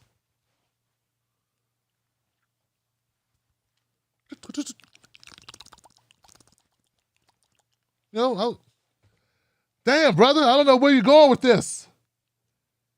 But damn, I don't know whether to clap for you or say seek help, but I'm gonna go ahead and clap for you because I didn't know I didn't get the communism part, the apartheid. Apartheid, where? I don't know, man. To be continued. 206. 206, you're live, Freedom Friday. What's your name? What's your comment?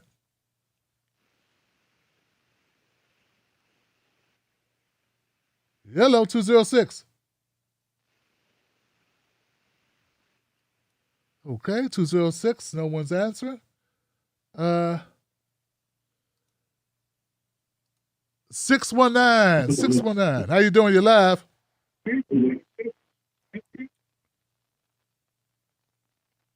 619.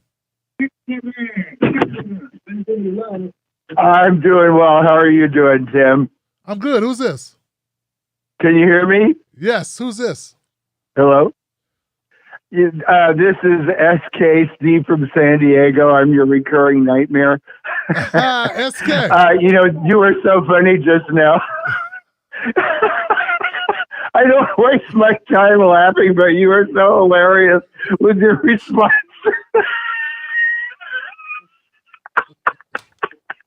I gotta pull it together. Oh my God. Man, I didn't know what to say, man. That was crazy.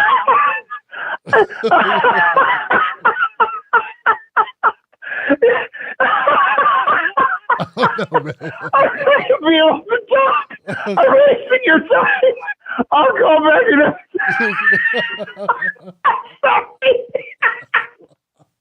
Oh, no, man. Give it up for SK, man. Thank you. I'll be here. Look, man. I don't know what to say, man. It's just damn. I love my callers though, man. We got a great mix of different types of callers, and I love it, man, that we get into it. We talk some real stuff, man. Damn. 252. You want to get in on this, man? 252, you're live. What's your name? What's your comment? Hey, this is Kira from Fayetteville. How y'all doing? Kira, what's up, sis? What's on your mind? I wanted to kind of piggyback off of what the jumbled up caller was trying to say, what I got from it anyways. How people like Tim Scott and Kamala Harris kind of made the white liberal comfortable with racism in America. Like there's nothing wrong with what is happening. And I want to talk about some of the ways that are valid, that racism exists in America and how it aids to black poverty, how it aids to lower high school diploma rates, lower college rates, all of that. You know, you have situations where I live in a rural area and the median income can be the same in two areas that are directly adjacent to each other. However, one area is going to get more money, to which they use that money to hire more teachers.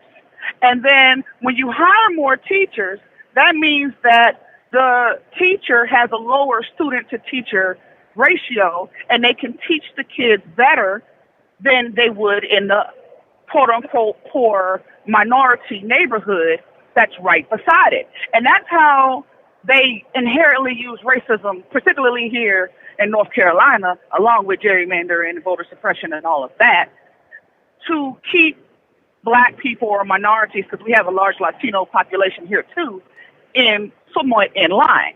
And, you know, you have to literally be, or your child has to literally be a very exemplary type of child for them to then want to give your child scholarships to go to a lot of these private and charter schools that are popping up everywhere. And I just feel like the fact that Tim Scott totally negates that aspect, not just that, this man voted with the GOP rather than voting with, you know, his constituents who undoubtedly would have been helped with what? Medicare for all, with the $15 minimum wage, with, you know, some of these criminal justice reform platforms that he said that he supported, and he was so angry because Democrats didn't go along with it. But he doesn't tell you the truth that he literally had things within these bills that, you know, no Democrat would ever support.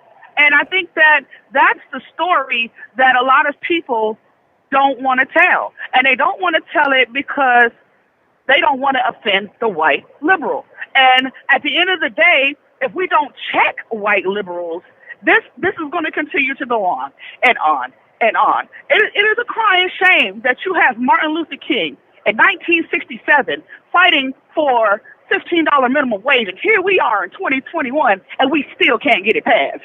It is crazy. It's so much that happens that I just can't fathom as a black person that would undoubtedly be, the black race would be helped overwhelmingly by these policies that you just don't support it for no reason. And you just don't support it because you are adherent to corporate interests before your blackness. And that is the part that frustrates me, not just with him, with Jim Clyburn, with Kamala Harris. These people are not beneficial to the race. These people are not beneficial to progress. These people create roadblocks and make things regressive. You know what I'm saying? Because the more people that you allow to be adherent and comfortable in their racism, that is how it keeps going on and on and on, decade after decade. That's all I want to say. I don't want to take too much time, but, you know, thank you for letting me call in, and I appreciate all of the Wolfpack for continually supporting this show. Please continue to support. Donate, donate, donate, because we have to keep this platform going, because this is where real journalism comes out. Thank you, Tim. Kira in the house. Give it up for Kira, y'all. That's right. Give it up for my sister Kira coming back to drop the anvil, tell you some truth, speak some truth to power, man. Yeah. I don't know if you saw my piece on that, Kira. I know exactly what you're talking about with Tim Scott. And I actually took time out and tried to explain about those opportunity zones, how those opportunity zones with snake oil, that they benefited corporations, not to depress communities but they put these corporations in. These corporations set up businesses, but there was no mandate within the legislation that forced them to hire people locally. You could open businesses that did not have employees and just use it as a write-off, which a lot of people did, or minimal amount of employees. Satellite offices, and just base the company out of the opportunity zone and make money. I mean, there were all types of loopholes in the opportunity zones. It benefited people that already had money. Okay. Then one thing about the Tim Scott talked a lot about the body camera, the police reform of body cameras. His legislation was to provide body cameras to police departments. But he had no mandate, no teeth in the bill that required them to even wear them. So the problem is not that the police forces can't afford body cameras. Police forces are well equipped. They have a lot of money. You can go to a small town. 90 seconds. You go to small towns, they got military-grade weaponry, MRAPs, and some more stuff. That's not the problem. The problem is we can't get them to follow procedure. We can't get them to respect constitutional rights of citizens. We can't get them to not shoot us. That's the problem. And this guy sitting there been making these lame-ass legislation, and then he just puts police reform on it, and everybody goes, see, we tried to reform them, and these people won't let us reform them. And I'm not trying to, I'm not taking up for the Democrats. We're talking about Tim Scott right now. But I thank you, Kira, for calling up, speaking your truth to power, and illuminating some of this, especially about the schools, because that's an issue that we haven't talked about lately. And we need to talk about that. Tax brackets. The fact that schools are funded by taxpayer dollars is so disingenuous. That's just one way that that's just discriminatory in itself. That's predatory towards black and poor and disenfranchised communities. And if you put black people were pushed into apartments that they don't own property, in the districts where they don't own property, and if the schools are funded by property taxes, the schools are going to be underfunded. I mean, duh. That's like obviously, right? But anyway, let me go to the next caller. I'm looking for my number that was in here. I don't see him. I try to go in order, folks. Try to do my best to do that. 213. There we go. 213, you're live. Freedom Friday. What's your name? What's your comment? Chrissy. Hey, Chrissy, how you doing? Chrissy from Los Angeles. All right. What's on your mind, sister? Good. Well, I had something else to talk about, but since we're giving our stories, our racism stories, when one of the callers was talking, I was thinking about I'm almost embarrassed about this, but I'm from Texas and I moved to California and I went on a date with this white guy. Like, and race aside, he was a douchebag. Like, no, it didn't matter. He was just a horrible person. We used to call him sports car douche. So we go on this date and he's speeding in this sports car because he is so excited about having a sports car and speeding. Like, I'm sitting almost paralyzed in the seat because he's going way too fast. He's speeding. There's no way around it. Like, literally, dude is going probably 90 to 100. It's horrible. He gets pulled over. And, of course, I'm from Texas. And I knew that, white people had, they were more lenient. But the cop comes, pulls us over, and his name's Sean. Sean starts, he's a douchebag. Like, he's like being an asshole to the cop. He's like, well, are you going to give me a ticket? Why are we sitting here? Are you going to give me a ticket or not? I get it. Like, when because they came up and they're like, do you know why we're stopping you? And he's being such a douchebag, and I'm sitting like in the car, like, what is going on? Like, where does this happen? Because when I grew up, it's just I guess with black people, we just don't do stuff like that. And it was crazy to me how much of a douchebag he was to this cop. And literally the cop just wrote him a ticket. There was no problem, gave him the ticket, and we went on about our merry way. And this is the stick. I never went out with him again. But this dude sped off. How dare you? He sped off. And we are still alive. He's still probably a douche.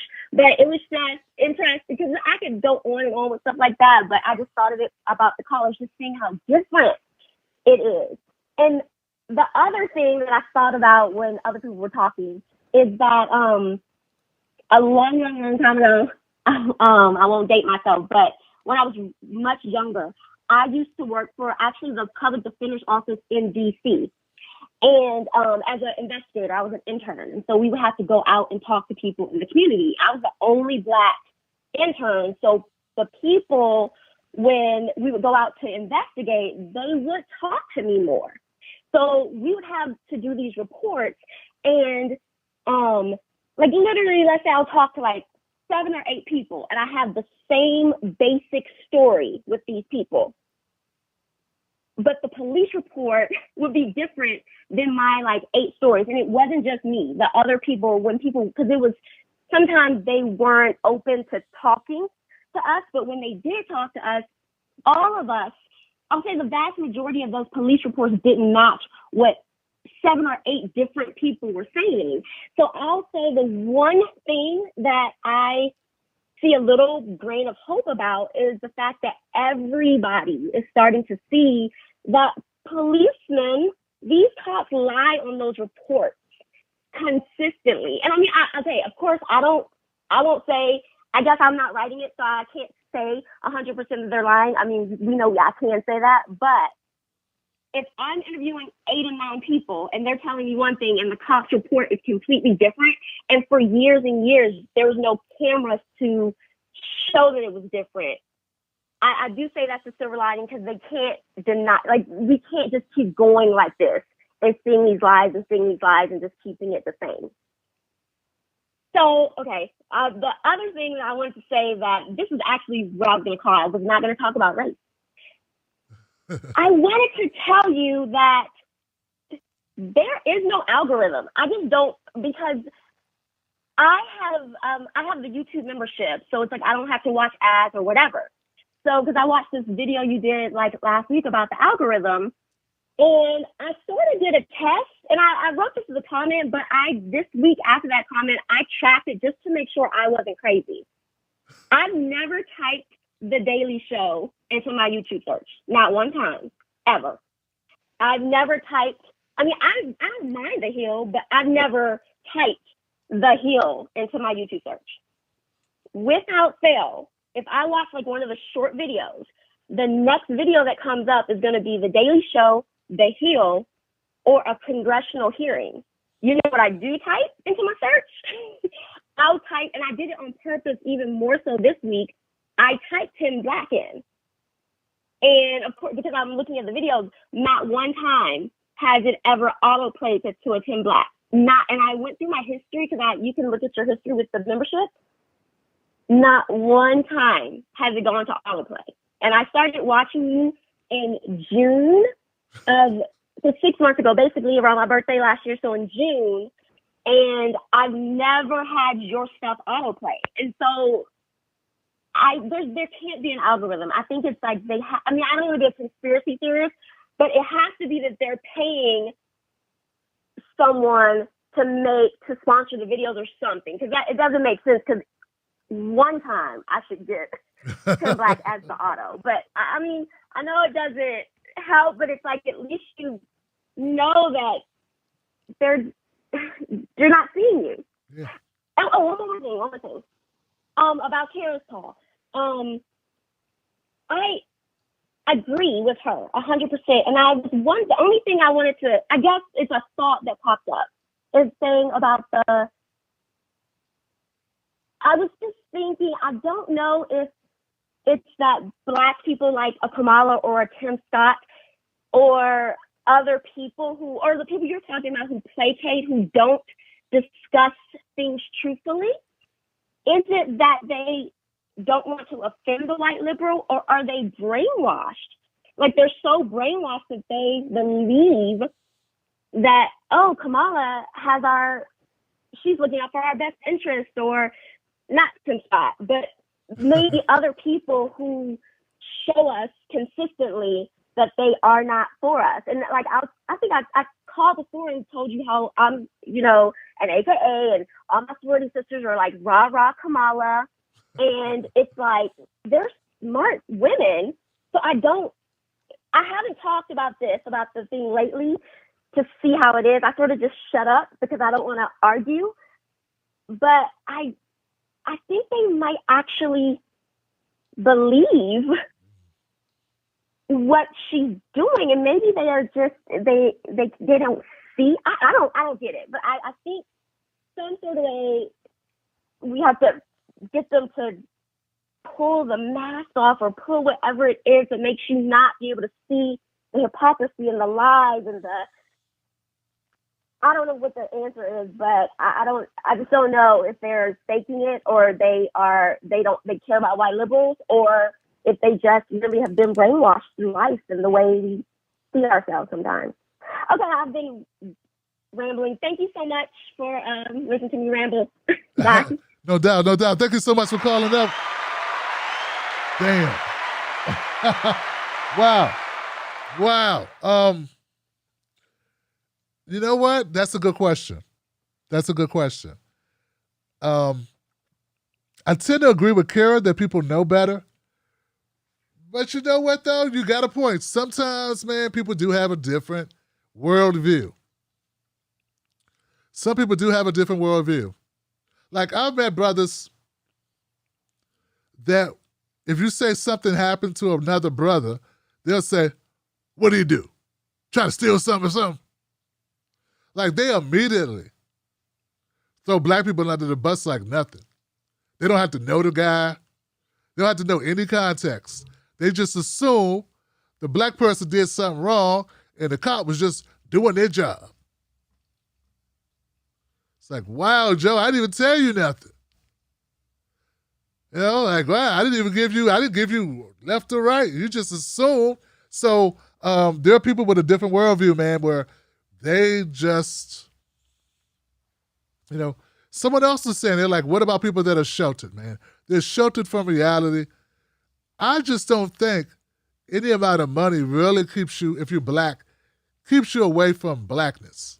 The penalty of blackness. The tax of blackness exists no matter who you are. You don't think that Beyonce hasn't had some form of discrimination? I think she has. Maybe not the last couple of years, but at some point, yeah. Yeah. You don't think that Diddy? Isn't he a billionaire now? You don't think that Jay-Z? I mean, I don't know. I'm just thinking, you don't think Tyler Perry hasn't experienced racism? Oprah used to complain about it, going to the store. People didn't know she was Oprah. They wouldn't wait on her. They thought, how could you come in here? You're black. Can't afford anything in here. When she's Oprah, she's not black anymore. She's something else. But if they don't know that you're Oprah. So I really have a hard time like wrapping my head around the idea that there are people that don't understand. I think there's situations where people see no benefit. Like, it doesn't help their position to tell the truth. They're like, why do that? You know what I'm saying? I think that some people just benefit from playing dumb.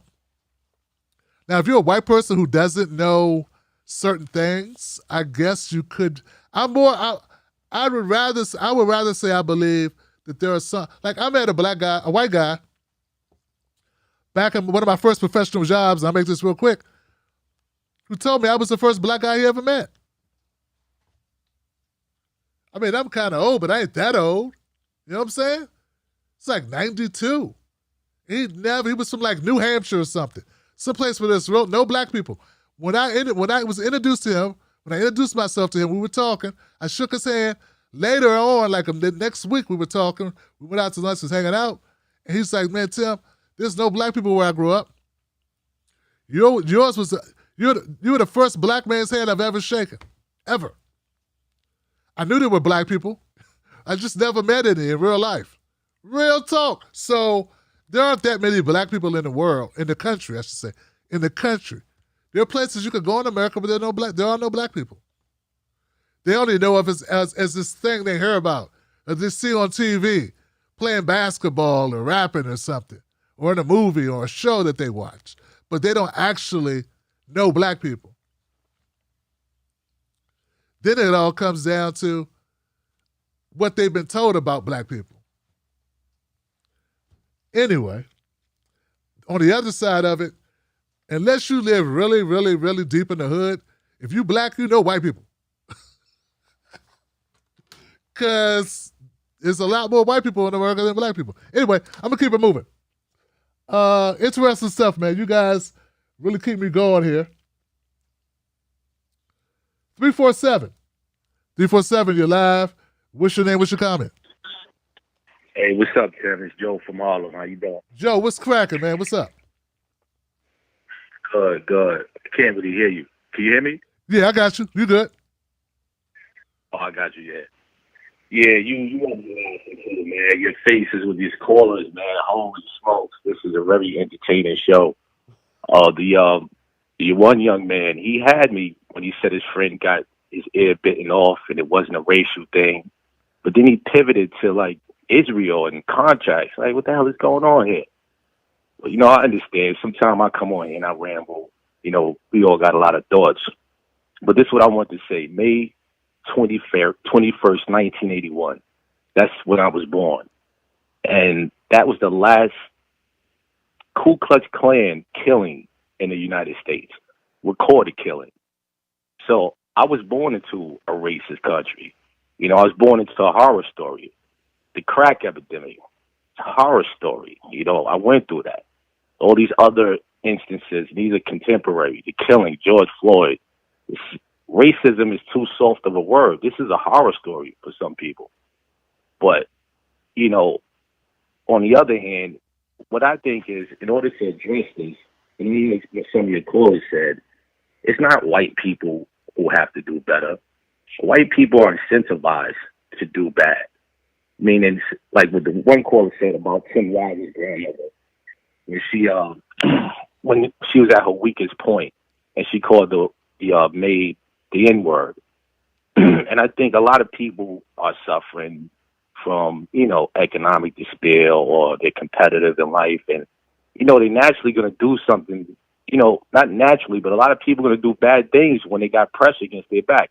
Basically what I'm saying is the government has incentivized people to do wrong, through policies, through legislations, and, you know, so many things. I mean, if you look at the history of this country, the policies were put in place to disenfranchise blacks. Lands were appropriated. We were locked out of the Homestead Act, which gave a lift up to poor white immigrants. So many different things. No protections for, like, terrorist killings.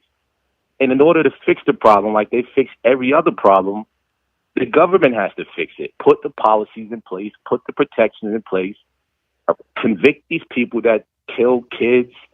I mean, government can't do it. They've done it with other people, with the Japanese, with the victims of the Holocaust, and that wasn't even in American soil. But the consistent thing in America is there's never any compensation for blacks. I mean, they just passed 2 bills this year already for immigration. Those are not even citizens, and you're passing bills to give them an uplift. The reparations bill is it's a study. You're not going to study the original sin, the atrocities that happened in the U.S. So if you never address blacks, but you address everything else, I just feel like we're the consistent theme that makes this country what it is. And it is a horror story. You know, Kamala Harris was wrong. Tim Scott was wrong. It's not racist. It's a horror story. Thanks for the time, Tim. Joe, he's back and he's swinging a home run. He stepped back and knocked the cover off the ball, man. Did a Mr. October? Reggie Jackson joint right there. Just point to where you're going to hit the ball at. That feels good, man. It feels good. We got Kara back. We got Joe back. Come on, man. What? That's a good day, man. 317, you're live. What's your name? What's your comment? Hey, how you doing, Tim? Hey, what's up, man? Who's this? My name's Andy. I'm in Indiana, one of the most backward states in the United States. Pete Buttigieg's land. What's up, brother? Talk to me. Well, I wanted to tell you a story. I'm listening to all these callers here, and I'm kind of He sounds drunk. That's nice. But anyway, I got a story to tell. I was, my best friend is a black guy, and I got introduced to racism when I was about 16 years old.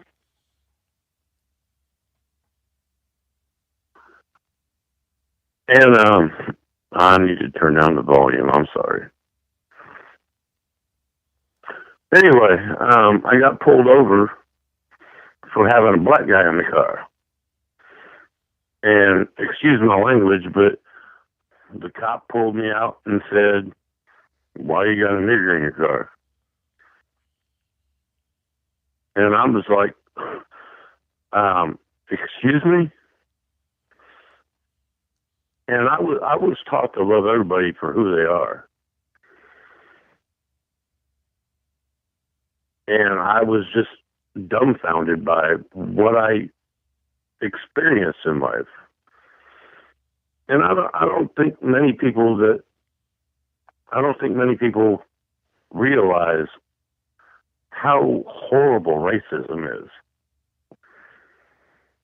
And I just want to say that we all need to love one another. And it doesn't matter black, white, Chinese, or whatever. I just want to say we all need to love one another. And that's all I got to say. Wow, brother. Wow, brother. Wow, wow. That's horrific, man. That's terrific, brother. Pulled you over and said, "What you doing with this guy? What you doing driving around with this in?" Yeah. At least he was honest. That's how he is. That's what it is, Johnson. Hey, man. I go back and forth with it because I say sometimes I'd rather know what people really think. And then sometimes I say, I don't really need to know. I don't give a shit what these people think about me. Because you may react badly. And if you react badly and you black, you be dead. So it's better not to even know. I don't even need to know, man. You know? But that's a horrible thing, brother, when it's a vicious, horrible thing. I got stories I can share, but I don't want to share them, man. I want my callers to talk. Let's go to the next call. Thank you for sharing your story, brother. Wow. 561, you're live. What's your name? What's your comment? Hey, Tim, it's Ty from South Florida. Ty, what's up, brother?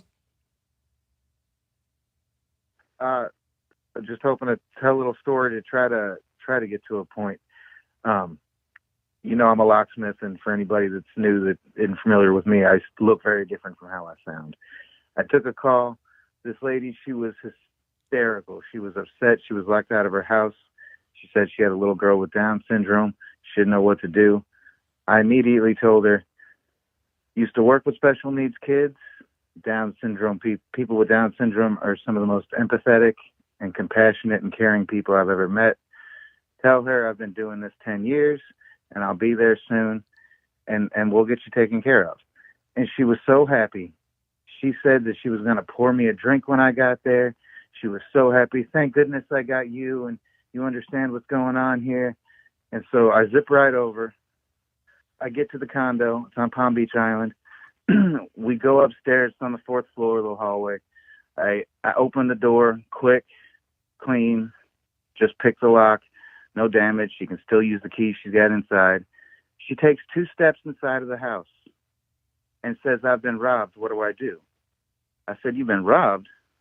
I said, "Well, if you've been robbed, call the police." So I'm packing up my stuff, and she calls the police and says, "My watches and my jewelry are all missing." Now, mind you, she had taken 2 steps into her home where there's the living room and the kitchen. And I'm thinking, you keep watches and jewelry in the kitchen or what is going on here? So I said, my credit card machine's in the truck. Let's walk downstairs and I'll run your card. So she comes downstairs with me, runs the card after, she hangs up with the police. I run the card. Everything runs fine. The police pull up right while we're finishing up. She walks over to the police car and says, "Oh, I found all my stuff. Everything's fine. You could leave now." And so, and a little bit more happened after that, but that's pretty much the end of it. I talked to the cops and just let them know that I was there and this is why I was there. And, you know, because I'm on Palm Beach Island, I don't need them chasing me down. They're serious over there, but, you know, people with money over there. So let them know that this lady, you know, what I had just seen and everything. And they insisted on going up there and checking anyway, and everything was fine. But when I tell this story to my white friends versus my black friends automatically know what's going on and what's up. My white friends want to go over each and every possibility of why it might not be racism before they accept the fact that it's racism.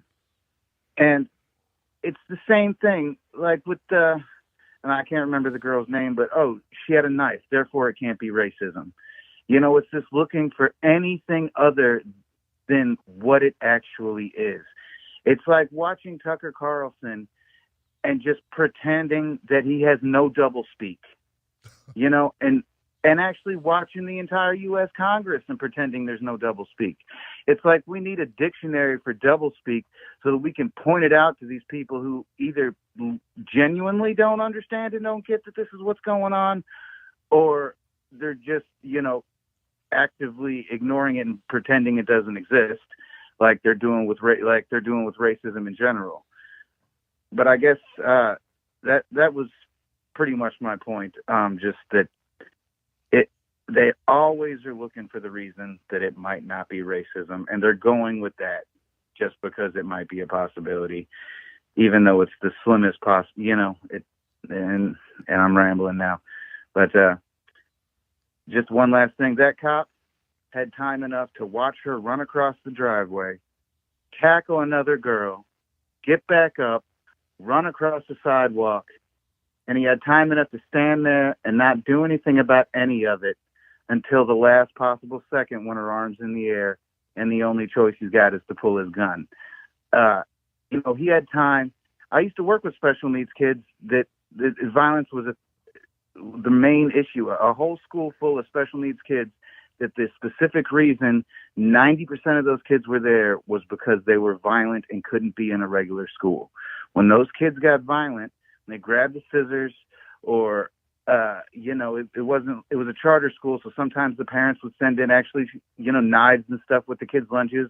If another kid grabbed one or the kid got a hold of that and they went after another kid, you know, we would grab them. And I worked with all ages. So there was kids that were, you know, older than 16, kids that were the size of adults, and you intervene, you grab them. And when you do it, you make sure they're safe while you're doing it. Not only do you have time to keep everybody else safe, but you have time to make sure that you don't knock their head into the ground when you're taking them down. And it didn't even take a whole lot of training to learn how to do this stuff. So he had plenty of opportunity to handle the situation without needing to pull his gun. And he just didn't. He froze and waited till she was way away from him. She ran right towards him. He could have just grabbed her by the wrist right there, taken her down, and made sure he put her head in the grass, or at the very least not smashed on the concrete, and she would have dropped the knife right away. And even if she didn't, he's a lot bigger than she is, stronger. He's a grown man. He didn't have to pull a gun. This wasn't a split-second decision. And I don't know. I'm rambling about it now, but thank you for letting me have my time. Give it up for Ty, y'all. That's my brother right there. Handling it. Telling it like it is. I've had this conversation. Two things, man. First, Makia Bryant, she should still be alive. And I'm not talking about the community. I'm not talking about the parents. I'm not talking about the foster care system. I'm talking about what happened that day. If that was your daughter, you would want her to still be alive because you know, like I know, that grown men can do things. Cop could have made another decision when he rolled up. He could start grabbing people instead of like just like you said. But my thing is, This got me. It hurt me to my heart, man. That I heard all these people putting themselves in the position of being parents of the woman in the pink who she was tussling with, but not a single one of them that I see, that I hear, put themselves in the position of being a loved one of Ma'Khia Bryant. None of them. You know, kids bring knives, kids pull guns, knives, sticks, bats, all types of stuff in this world. Kids are immature. Kids act out. Kids' brains aren't developed. Kids do things. Last resort is to actually kill a kid. He didn't seem so distraught about it either. He seemed A-okay with it.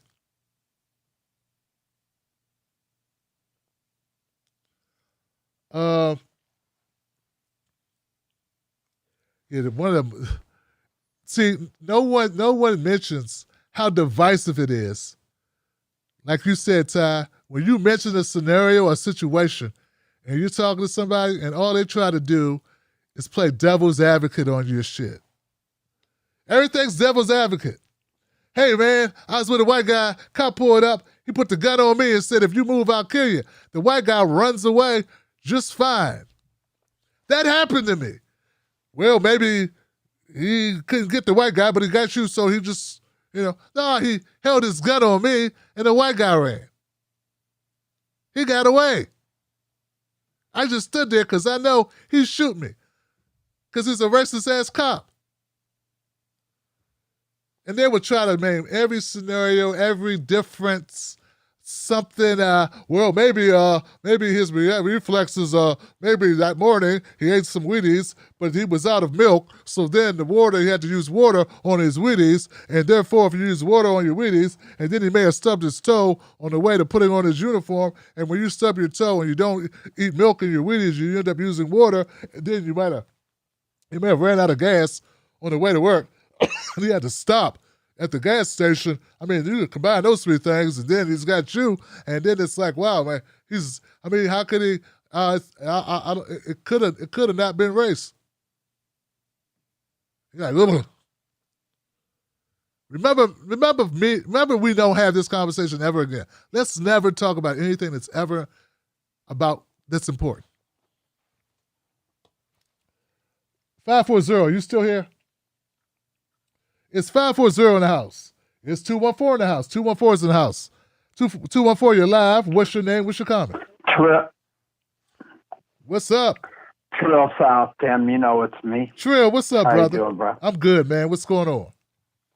I wasn't gonna call up, but then I saw the train go off the tracks a little bit, and so I called in. And I thought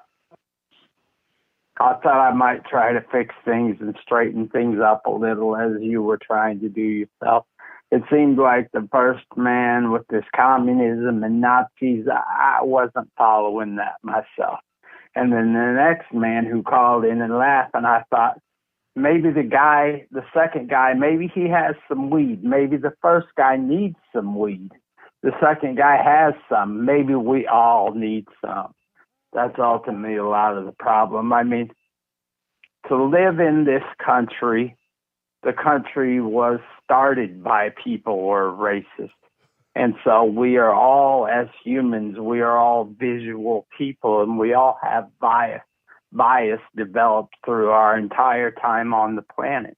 Your bias can develop very quickly and develop over time. You can go to a certain place to maybe go grocery shopping and see a certain person or type or race or whatever it might be doing the same thing, and you start to develop a bias in just 2 or 3 visits to that store or to that scenario. So what we all have to do is work daily on trying to be a better person and try and know that every single one of us that's on this earth has a bias and develops a bias daily. So you have to work to correct it. The race card was a very easy one for the founders to do because we are visual people. And so they were able to develop this bias very easily because you can see a distinction visually very easily. You can develop that bias on other things, such as what do people think about who call in and say, well, I'm not racist. Well, what do you think about fat people or short people or tall people or people like this or that or whatever it might be? You have a bias on every single scenario. Do you work to correct your bias daily? When you see something, do you automatically assume some things that confirm your bias, or do you work to go a little deeper, to learn a little better, to correct yourself?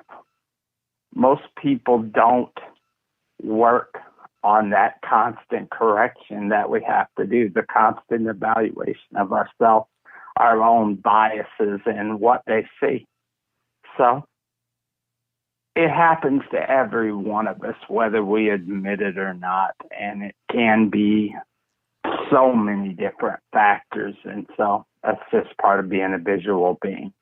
Now, some people are blind. They develop a bias that may be auditory. Maybe they hear something. You know, you can see a name on the application, as you say, and you can think something. You can hear a voice and you can think something else. Correct your bias. That's what you have to work on every day to make this a better place. It's not a simple thing to do because it's something that we may never be able to correct our entire life, and work on correcting yourself first before you go trying to correct everyone else. If you're not working on yourself, you have no business to correct everyone else. There are many, many, many people out there that are doing things wrong. A lot of the people who hear white privilege think, well, I don't have privilege. You know, I'm white. I'm still poor. I've done this. I've been harassed by police. I've been whatever. Well, white privilege is something that you have, but don't necessarily know you have. So educate yourself, learn a little, and realize you have various privileges in life, not simply based on being white. Black people have privilege in different ways that don't even make sense to people that believe white privilege doesn't exist. Everybody has some things good and bad, but the country was started with racism in mind from the very, very beginning. The people who wrote the Constitution were racist, and they put this very easy visual cue into it and have buried it in everyone's mind from the time you're born. Fix it. Work on yourself every day, and then get out there. And if you find somebody that's not working on themselves, somebody that's enforcing their bias or reinforcing it, smack the fuck out of them. Straighten them out. Be nice first, but don't hesitate.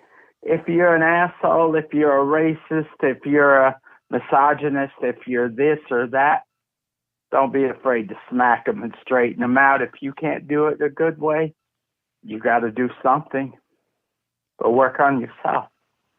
So that's kind of the message I wanted to put everybody when the train went off the tracks tonight. I was like, are you working on yourself before you're constantly trying to everyone else? Yeah. Work on yourself. Do what's best. Put those waves out. Correct those people after you're working on yourself. I'm not saying make yourself perfect because that'll never happen. Work on yourself and then work on everybody else. So I hope everybody is doing that. I hope everybody is working on themselves and understand that you all have a bias. Everywhere you go, every day, everything you see, everything you hear triggers some bias and reinforces another and may destroy another. So just be aware. what do the cool kids say these days? Be woke. So, me trying to sound like a cool kid, I'm going to go ahead and do what I say. Cancel myself. Tell people to like the stream. And the lady who said there's no algorithm actually put out reasons that the algorithm does exist, as she said there wasn't one. So I'm going to shut my ass up. Good show, brother. Trill South in the house, y'all. My brother. I'm going to tell you something. I'm going to tell you something that I did recently. So in my neighborhood, it's like 40% black, maybe 50% black. And it's like, I don't know, 20% white, 20% Asian, 20%, I don't know, man. It's a mix, right? But there's slightly more black people than there are others. But if you add everybody together, it's really mixed because it's a lot of different folks. We got immigrants from like Kenya. We got immigrants from like Jamaica. We got Asian brother. I don't know if it's Chinese folks and Korean folks and white folks. Like it's different folks, but mostly African American. And you know, I interact a little bit. I got a Russian guy that lives right up the block. Right? And like he knows I like to go fishing when I can, so we talk a lot. We talk sometime. And anyway, what's funny is this Asian. My Mrs. Black is like she talks to the one of the Asian couples that walk by. They walk their dog a lot, and every time we're out in the yard working, they happen to be coming by with the dog, and they get into a conversation. And I speak, you know, and they just keep it moving. Well, there was this one Korean family that walked by often, and they don't speak much, right? But something was in my spirit, man, that I had to really start a conversation, like more than just hey, but like a real thing. So I did my Tim Black thing. I said, hey, how you doing, man? My brother, what's up, my brother? You know, his eyes lit up and his big smile on his face. He said, how are you? How are you, my brother? How are you? I said, I'm doing good, man. Pretty good, man. It's a beautiful day. Good seeing you. And Mrs. Black, they walked down the street. Mrs. Black, she says, that was really nice of you, Tim. That was really nice. I said, yeah, you know. I said, with all this stuff going on with the Asian hate and all this stuff, I don't want them to think for a second that's, because we don't have this, at least I haven't had these problems in our neighborhood, but I don't want them for a second to think that I'm feeling a certain kind of way about that. I don't want them to feel a certain kind of way about that. I want them to know that their neighborhood is safe. You know what I'm saying? You know, get what I'm saying? Like, I want them to feel welcome. I don't want them to feel like, you know, these, you know, the blacks are mean. You know, I don't want them to think, you know, I want them to feel comfortable. You know what I'm saying? And if more people did that, we'd be a little bit better. I'm not saying it's going to solve all problems, but if you just speak to people like you give a damn, like you care that they're alive, that you wish them well, and that goes a long way, I think. And this is something that I try to do, not just on my show when I talk to people, when I'm on camera. I try to do that in real life. You know, I try to be the same way, like, hey, how you doing? What's up? My brother, people love that. It just makes people feel good. My brother, what's up, my brother? Just my sister, what's up? What's going on? And I think it's Sure South was saying we can be a part of the solution. So if you're somebody, you know, I know there's structural racism, and I'm not saying we can solve that with a how you doing, but what I'm saying is we do our part as well. So if we're concerned about relations, race relations, and people being treated fairly, at least do your part on the scale you can do your part. You know what I'm saying? We might not get Biden or Kamala or Tim Scott to speak truth to power, but we can speak truth to power and be a part of the solution in our own lives. I'm going to go to the next call. 916. 916, you're live. What's your name? What's your comment? My man, all right, this is Information Man from the California area, brother. I've been waiting and jumping at the bits to get in here and talk because we got to put things on perspective. Let's stop playing around. America was built on race.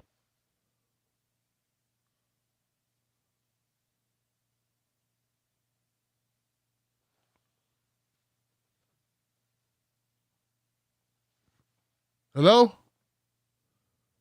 Hello?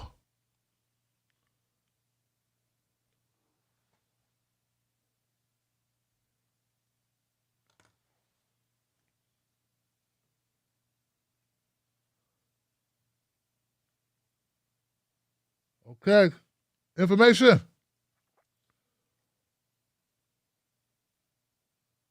All right, give it up for that. I don't know what the hell happened with that.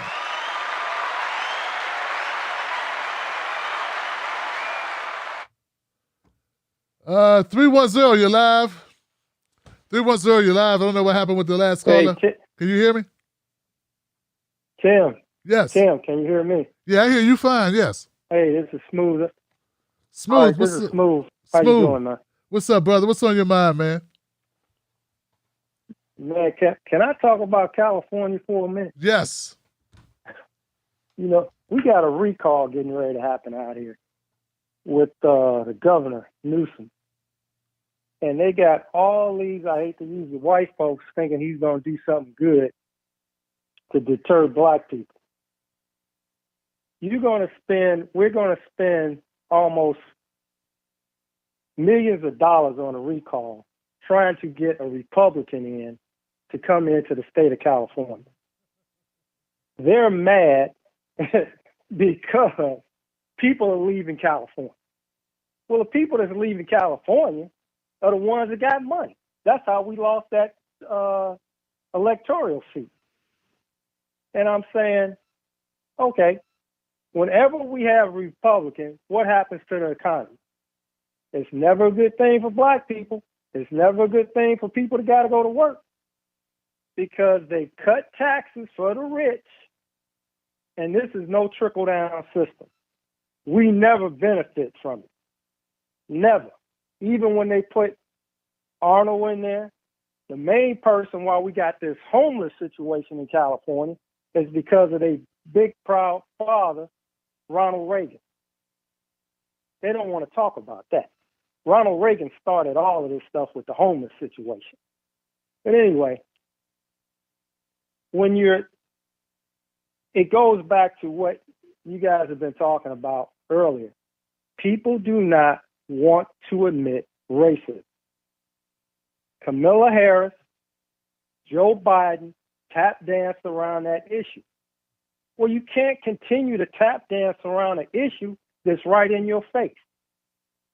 It's in your face. When Trump was in office, he let it be known, this is racism, and I'm going to show you why it's racism. I'm going to let these white folks do whatever they want to do to you black people. And you still kissing my ring. You still coming to my defense. You got more black people trying to defend Trump than Trump is trying to defend Trump. What kind of sense does that make? It makes no sense. So again, here we go. They show you this all the time, and we keep falling for it. Kamala Harris knows better than anybody what racism is. So why would you try and defend Tim Scott and his craziness? Tim Scott is trying to keep them donors in his pocket so he can continue to get paid. It's all about money. They don't give a doggone about the working class. It's about money. If they cared about working people, we would have infrastructure. If they cared about working people, we would have that $15 or $20 minimum wage. Here you got Joe Manchin, or whatever this fool's name in West Virginia, who's being the cock blocker of everything. Are you kidding me? This guy's one of the richest senators in office. And he's telling you, and he wants us to believe that the restaurant food chain workers do not want to make $15 an hour. How damn crazy is that? They couldn't even get unemployment because the unemployment office told them you don't make enough money to get unemployment. Tim, please continue to do what you do, man. Because I'm telling you, people are not seeing the big picture. This show puts it on living color if you would just watch and listen. He tells you, I don't agree with everything Tim says, but shit, if you go back into his catalog, you will see from years and years and years where he is today, and he's been saying the same shit. This is not rocket science, people. We just need to take time out. I'm sorry for shouting, Tim. Take time out and just look at the facts. The facts are staring in our face. If we do not push these progressives and the rest of these Democrats into doing something big, don't let Biden get up here and say, well, I'm going to put $4 trillion out here and then let it get stalled in the Senate because we got Manchin over here and whatever this crazy woman is down here in Arizona. If they can't get on board, vote they butts up out of here. This is what the Republicans do. Hey, let me tell you something.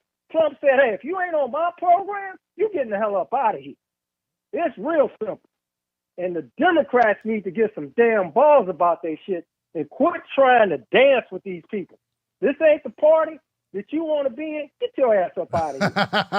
Tim, I hope I didn't mess up your ratings, man, but I just wanted to get that off my chest, dude. Thank you so much, Tim. Smooth. Please continue what you do. You got it, Smooth. Thank you, brother. I appreciate it, man. Hold it down, hold it down, hold it down.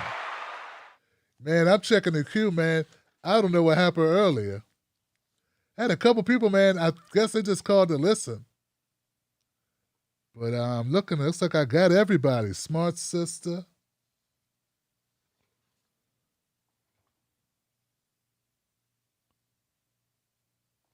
I thought I saw a 206.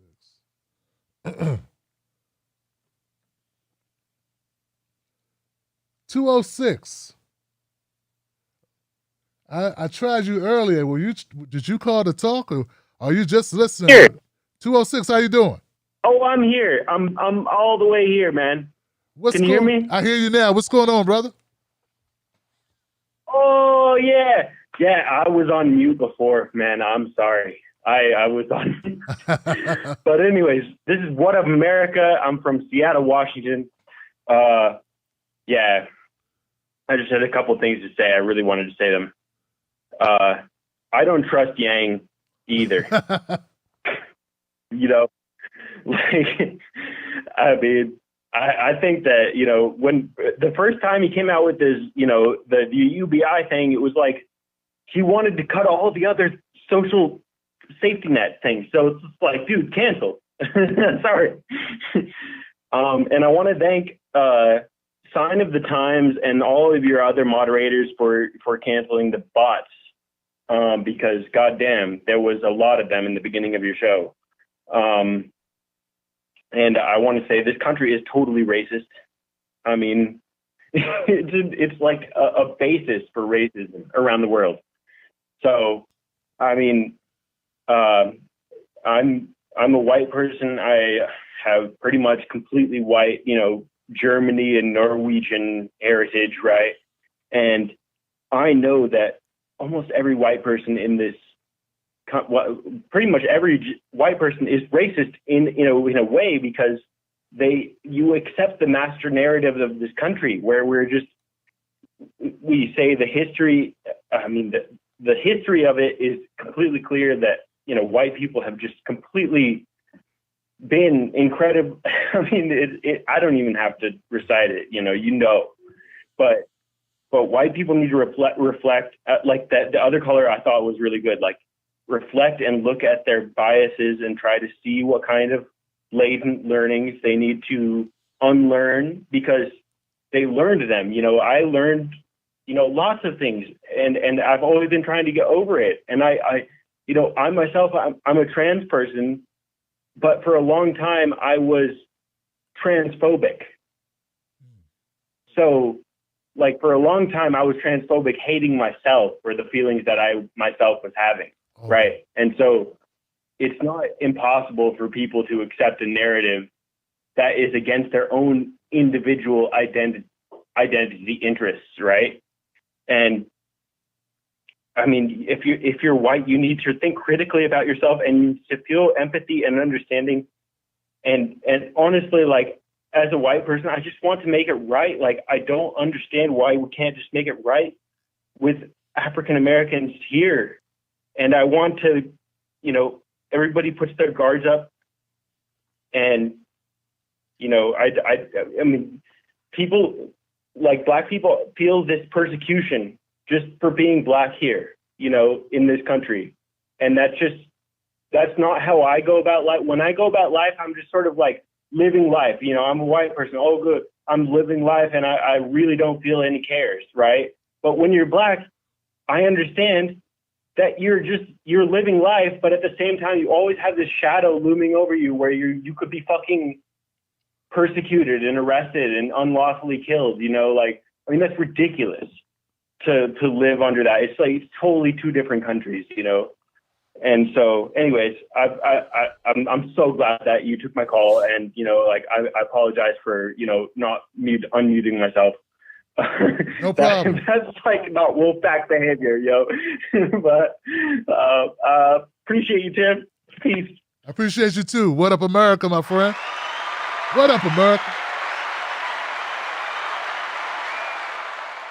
There we go. And that's now we're done. Now we're done.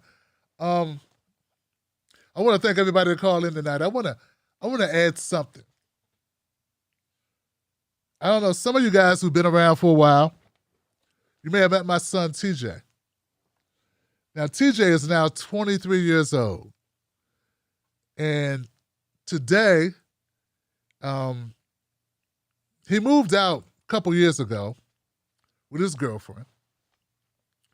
They recently broke up.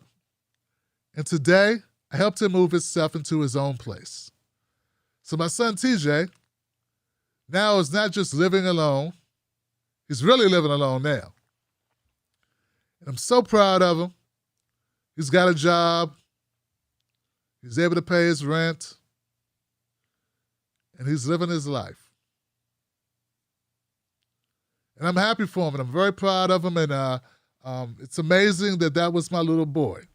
It's my son, my oldest son. I'm so afraid for him, man. I worry so much for him. Because he's a black kid. He's a black man. And he's got dreads. And he's the sweetest guy, man. Smart, witty. And he catches the bus to his job, and he walks a lot. And I just worry about him. I'm worried that when a cop sees him, he's not going to see him the way I see him.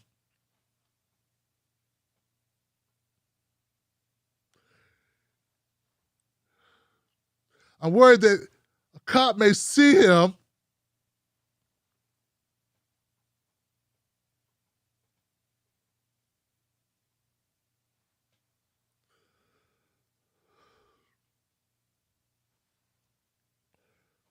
the way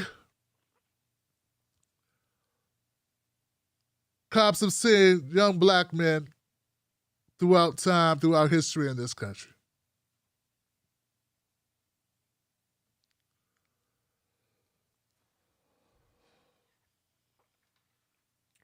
And that is a pain and a fear that me and my wife live with daily.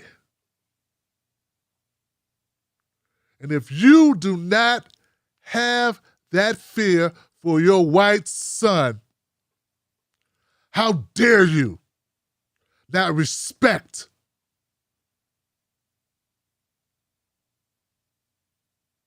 that I have that real fear for mine? And how dare you, Tim Scott,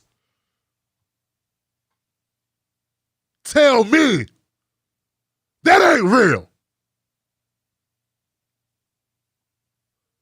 Joe Biden, Kamala Harris,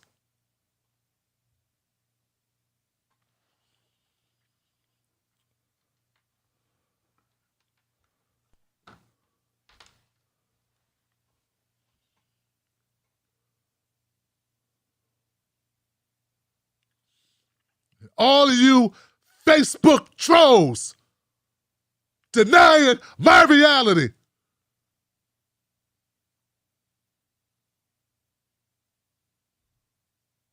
Because it's not yours.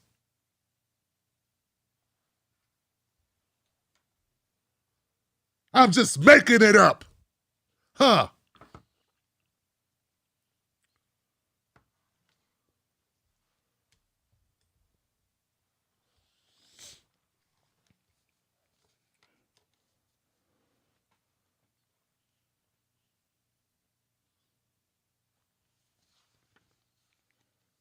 This show is brought to you by people, not corporations, not parties, not saviors, not the love of Trump. Dummies. Not the worship of Joe Biden. Even bigger dummies. But by real people. Real people.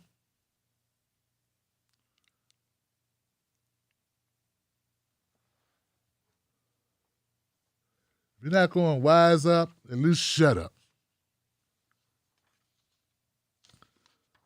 Because grown folks is talking.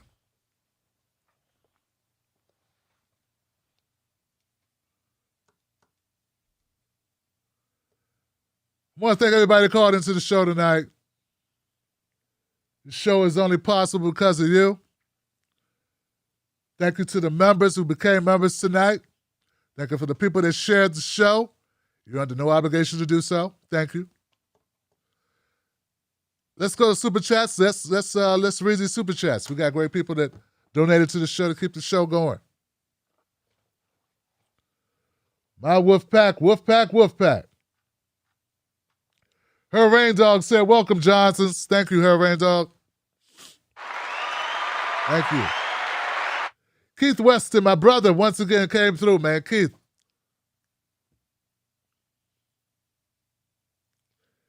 Keith says, peace, TB and the Wolfpack Nation. It's Friday night and I'm all for the weekends, Johnsons.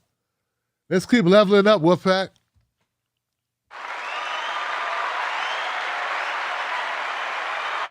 Thank you, Johnson. Her Rain Dog came back. Hi, Tim, the bot operators don't like what you're saying. No, they don't. I think I know where they come from now. They come from Facebook. That much I know. They come from Facebook. Sheldon Hughes. Tim's Truth Bombs.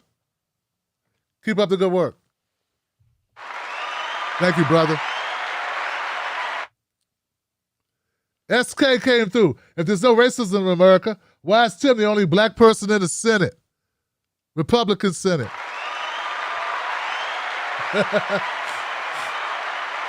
Yeah. Why? Guess there are no other black Republicans that are worthy. They're just not good enough. Right, Tim? Not like you.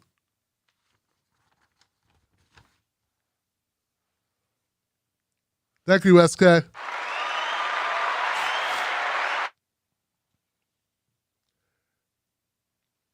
Andre Gale says, Dear Joe Blow, if a country had and still has racist laws, it is a racist, hold on, it is a racist country. Country. Yeah, give it up. Give it up for our new member of the Tim Black Wolfpack, Courtney, the SLP. SLP VIP. Welcome to the Wolfpack, Courtney. We're so glad to have you aboard. Thank you for joining us. Welcome to the Johnsons, Johnson. We're all Johnsons. We're all family. Thank you. Kim. Why are progressives taking up Diane Morales for New York City mayor? Is she not for real? You know what? You know what's crazy about that? I don't know anything about her. Real talk. Anthony Lamont.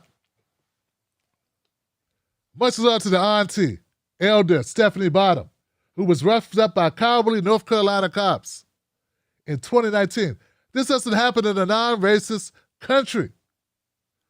I hope she takes the city and the state for a milli each in her pending litigation. Is that older black woman that they slammed on the ground? Popped her shoulder and laughed about it?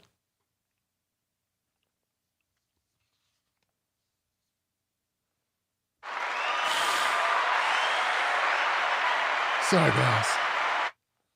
Got a little emotional, you know? RJ. Tim Wise has done some great work educating the public about systemic racism, but he's also a liberal who thinks all that we need to do was vote Trump out in order for everything to be okay again. You know what? That's a great... He's also a little arrogant, too. I met Tim Wise when I was at Politicon.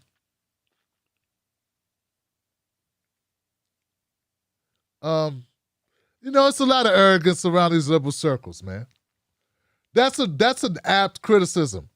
When Republicans or conservatives are making that comment about liberals who are successful, whatever, about their arrogance and the elitism, they're right. I've been around it. I've experienced it.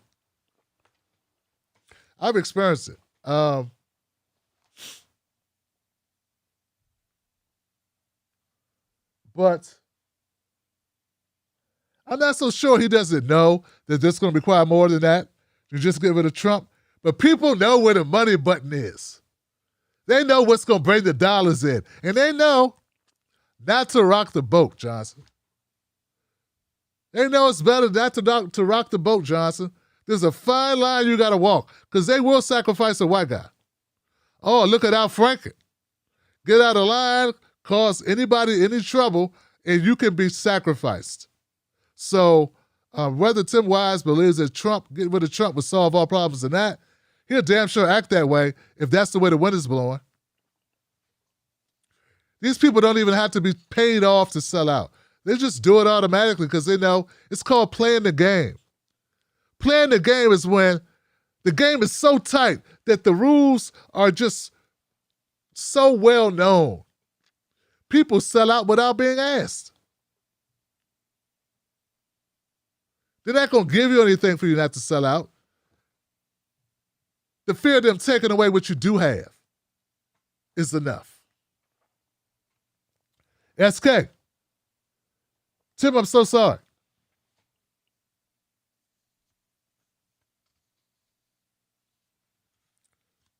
It's all good. All right, Carol on point. DC Mobile. Thank you, SK.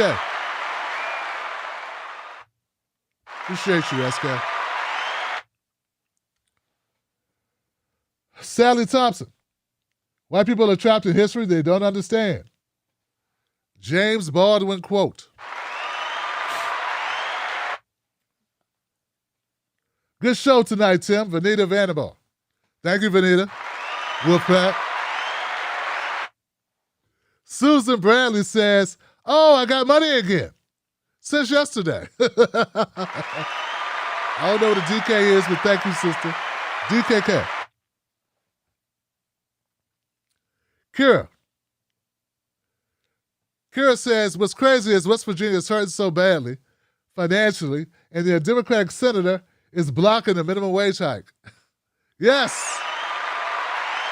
And Kira, you know I supported Paula Swearinger. So it hurt when she lost to Joe Manchin. Just think how things would be different if Paula Swearinger would have won. Paul is my friend. Well, I don't want to call her my friend. I'm going to say that I've known her for a number of years. I interviewed her in person in 2016. And we've been cool ever since. We're cool. Ty Savage. Ty, what's up, brother? Rhonda Smith. Thank you, Ty. Thank you, Rhonda. Ty, I'm trying to find your comment. Yang's whipped cream video. Embarrassing the white boy frat culture. Embracing the white boy frat culture. He did something really lately very silly as well. It's like he doesn't take it serious. I try to tell people there's a goofiness, a silliness to Yang that's going to leave older people like going, you want this guy to be in charge?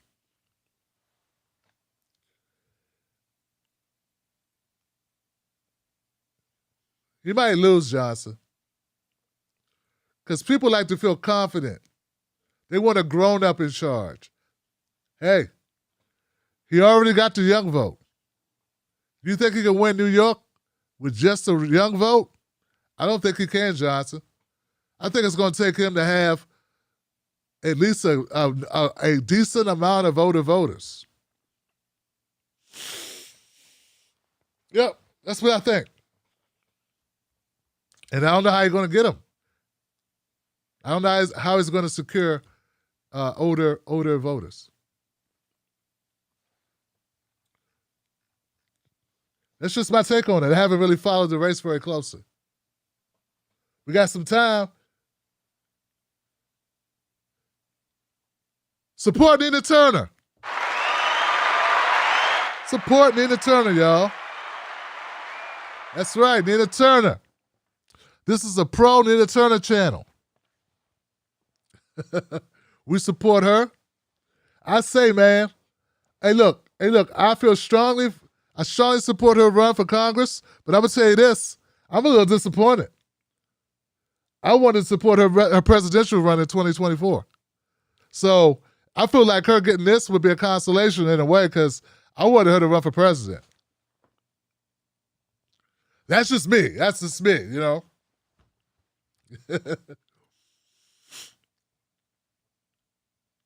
RJ, what's up, RJ? RJ said something. I want to thank everybody. Maybe it's more accurate to say Tim Wise acts like only Republicans are even part of the problem. And the answer is just electing a ton of Democrats. Nah, man. Sinema and Manchin are Democrats. Yeah, like, you know what I'm saying, right? Klobuchar is a Democrat. Buttigieg is a Democrat.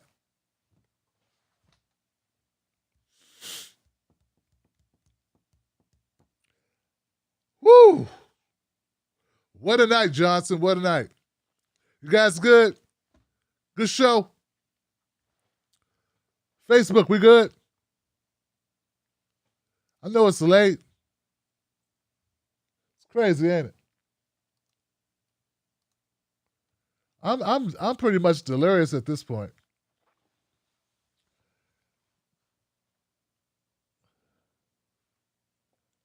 Wow. Wow, Johnsons.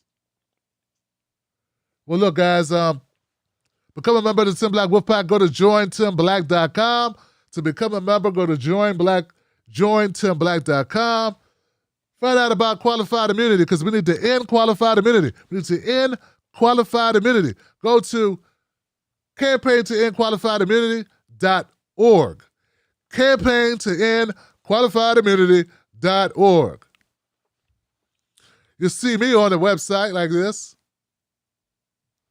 because I'm a participant in the movement to end qualified immunity. Cops should not have get out of jail free stickers and be immune to prosecution. Doctors aren't immune to prosecution. Lord knows your ass ain't. Why should cops be immune to prosecution? I'm Real Tim Black on Facebook. I'm Real Tim Black on Twitter. I'm Tim Black at Night on Instagram. I got content coming out. I'm just going to have this out soon. We got a couple members tonight. That's inspiring. A couple people joined. We need to get our Patreon membership to 1,000. That's the goal. 1,000 strong Tim Black Wolfpack members. It's an ambitious goal, but it's not crazy. We're over 500 already. The goal is 1,000. There are other shows with multiple thousands. Our goal is to get to 1,000. If we do that, we'll be able to comfortably expand this show, bring in new commentators, add more segments, and turn this into a real network. That's a goal, Johnson. Be on Roku or Hulu or some other over-the-top network. That's the goal, Johnson. Where you can cut on your TV, use your Fire Stick or whatever, Apple TV or whatever device, Roku device, and watch us without going on YouTube. So I'm not at the mercy of the algorithms. That's the goal, Johnson. So if you can do it, please consider. Please do it. Please join us on Patreon. We're halfway there at least. We're over halfway there. That's it, guys. I love you. I got number love for you. We're all Johnsons. You keep me going. I try to do the same for you. Let's make it happen. All right, guys, Wolfpack. And remember, don't let nobody take your cornbread. It's been a while since I said that. It used to be my thing. Don't let nobody take your cornbread. Also, don't argue this weekend. Don't argue with people that don't believe you. Don't do what I did tonight. Just sprinkle some facts on them and get out of there. Wolfpack. Don't fall for the banana in the tailpipe. Don't be fooled by corporate media talking heads misleading the people. Get your news and information from an entity that keeps it real. Tim Black. Tim Black is the host of The Tim Black Show. Independent news that leaves you informed, inspired, and sometimes entertained, but always in the know. Go to TimBlackTV.com and sign up today. The Tim Black Show is news for people who can't stand the news. See you there.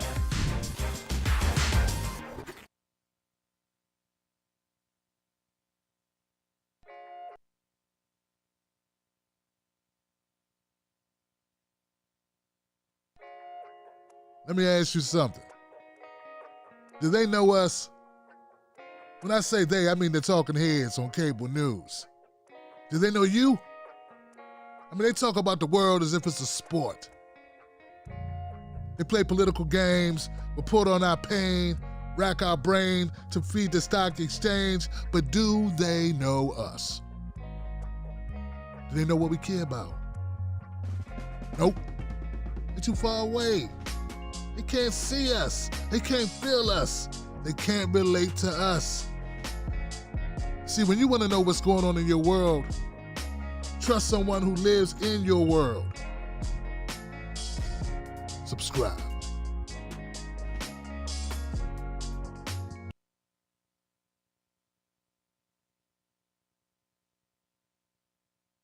Tim Black.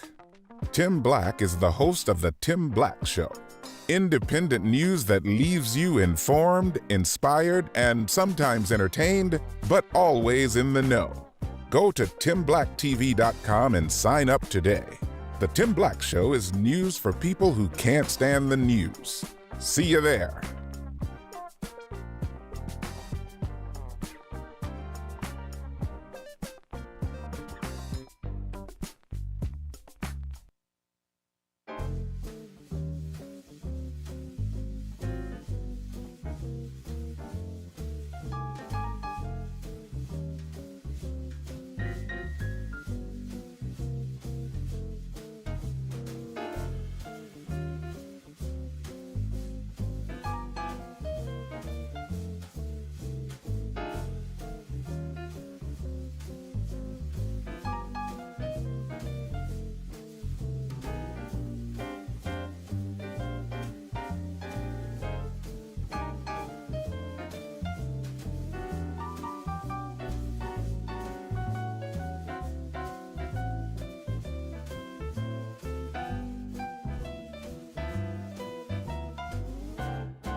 Cool Streams TV, the best streaming service in the world.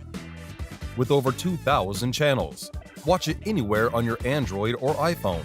Watch it on your tablet or any Fire device. Premium channels, network channels, pay-per-view sports. Direct access to 24/7 customer service.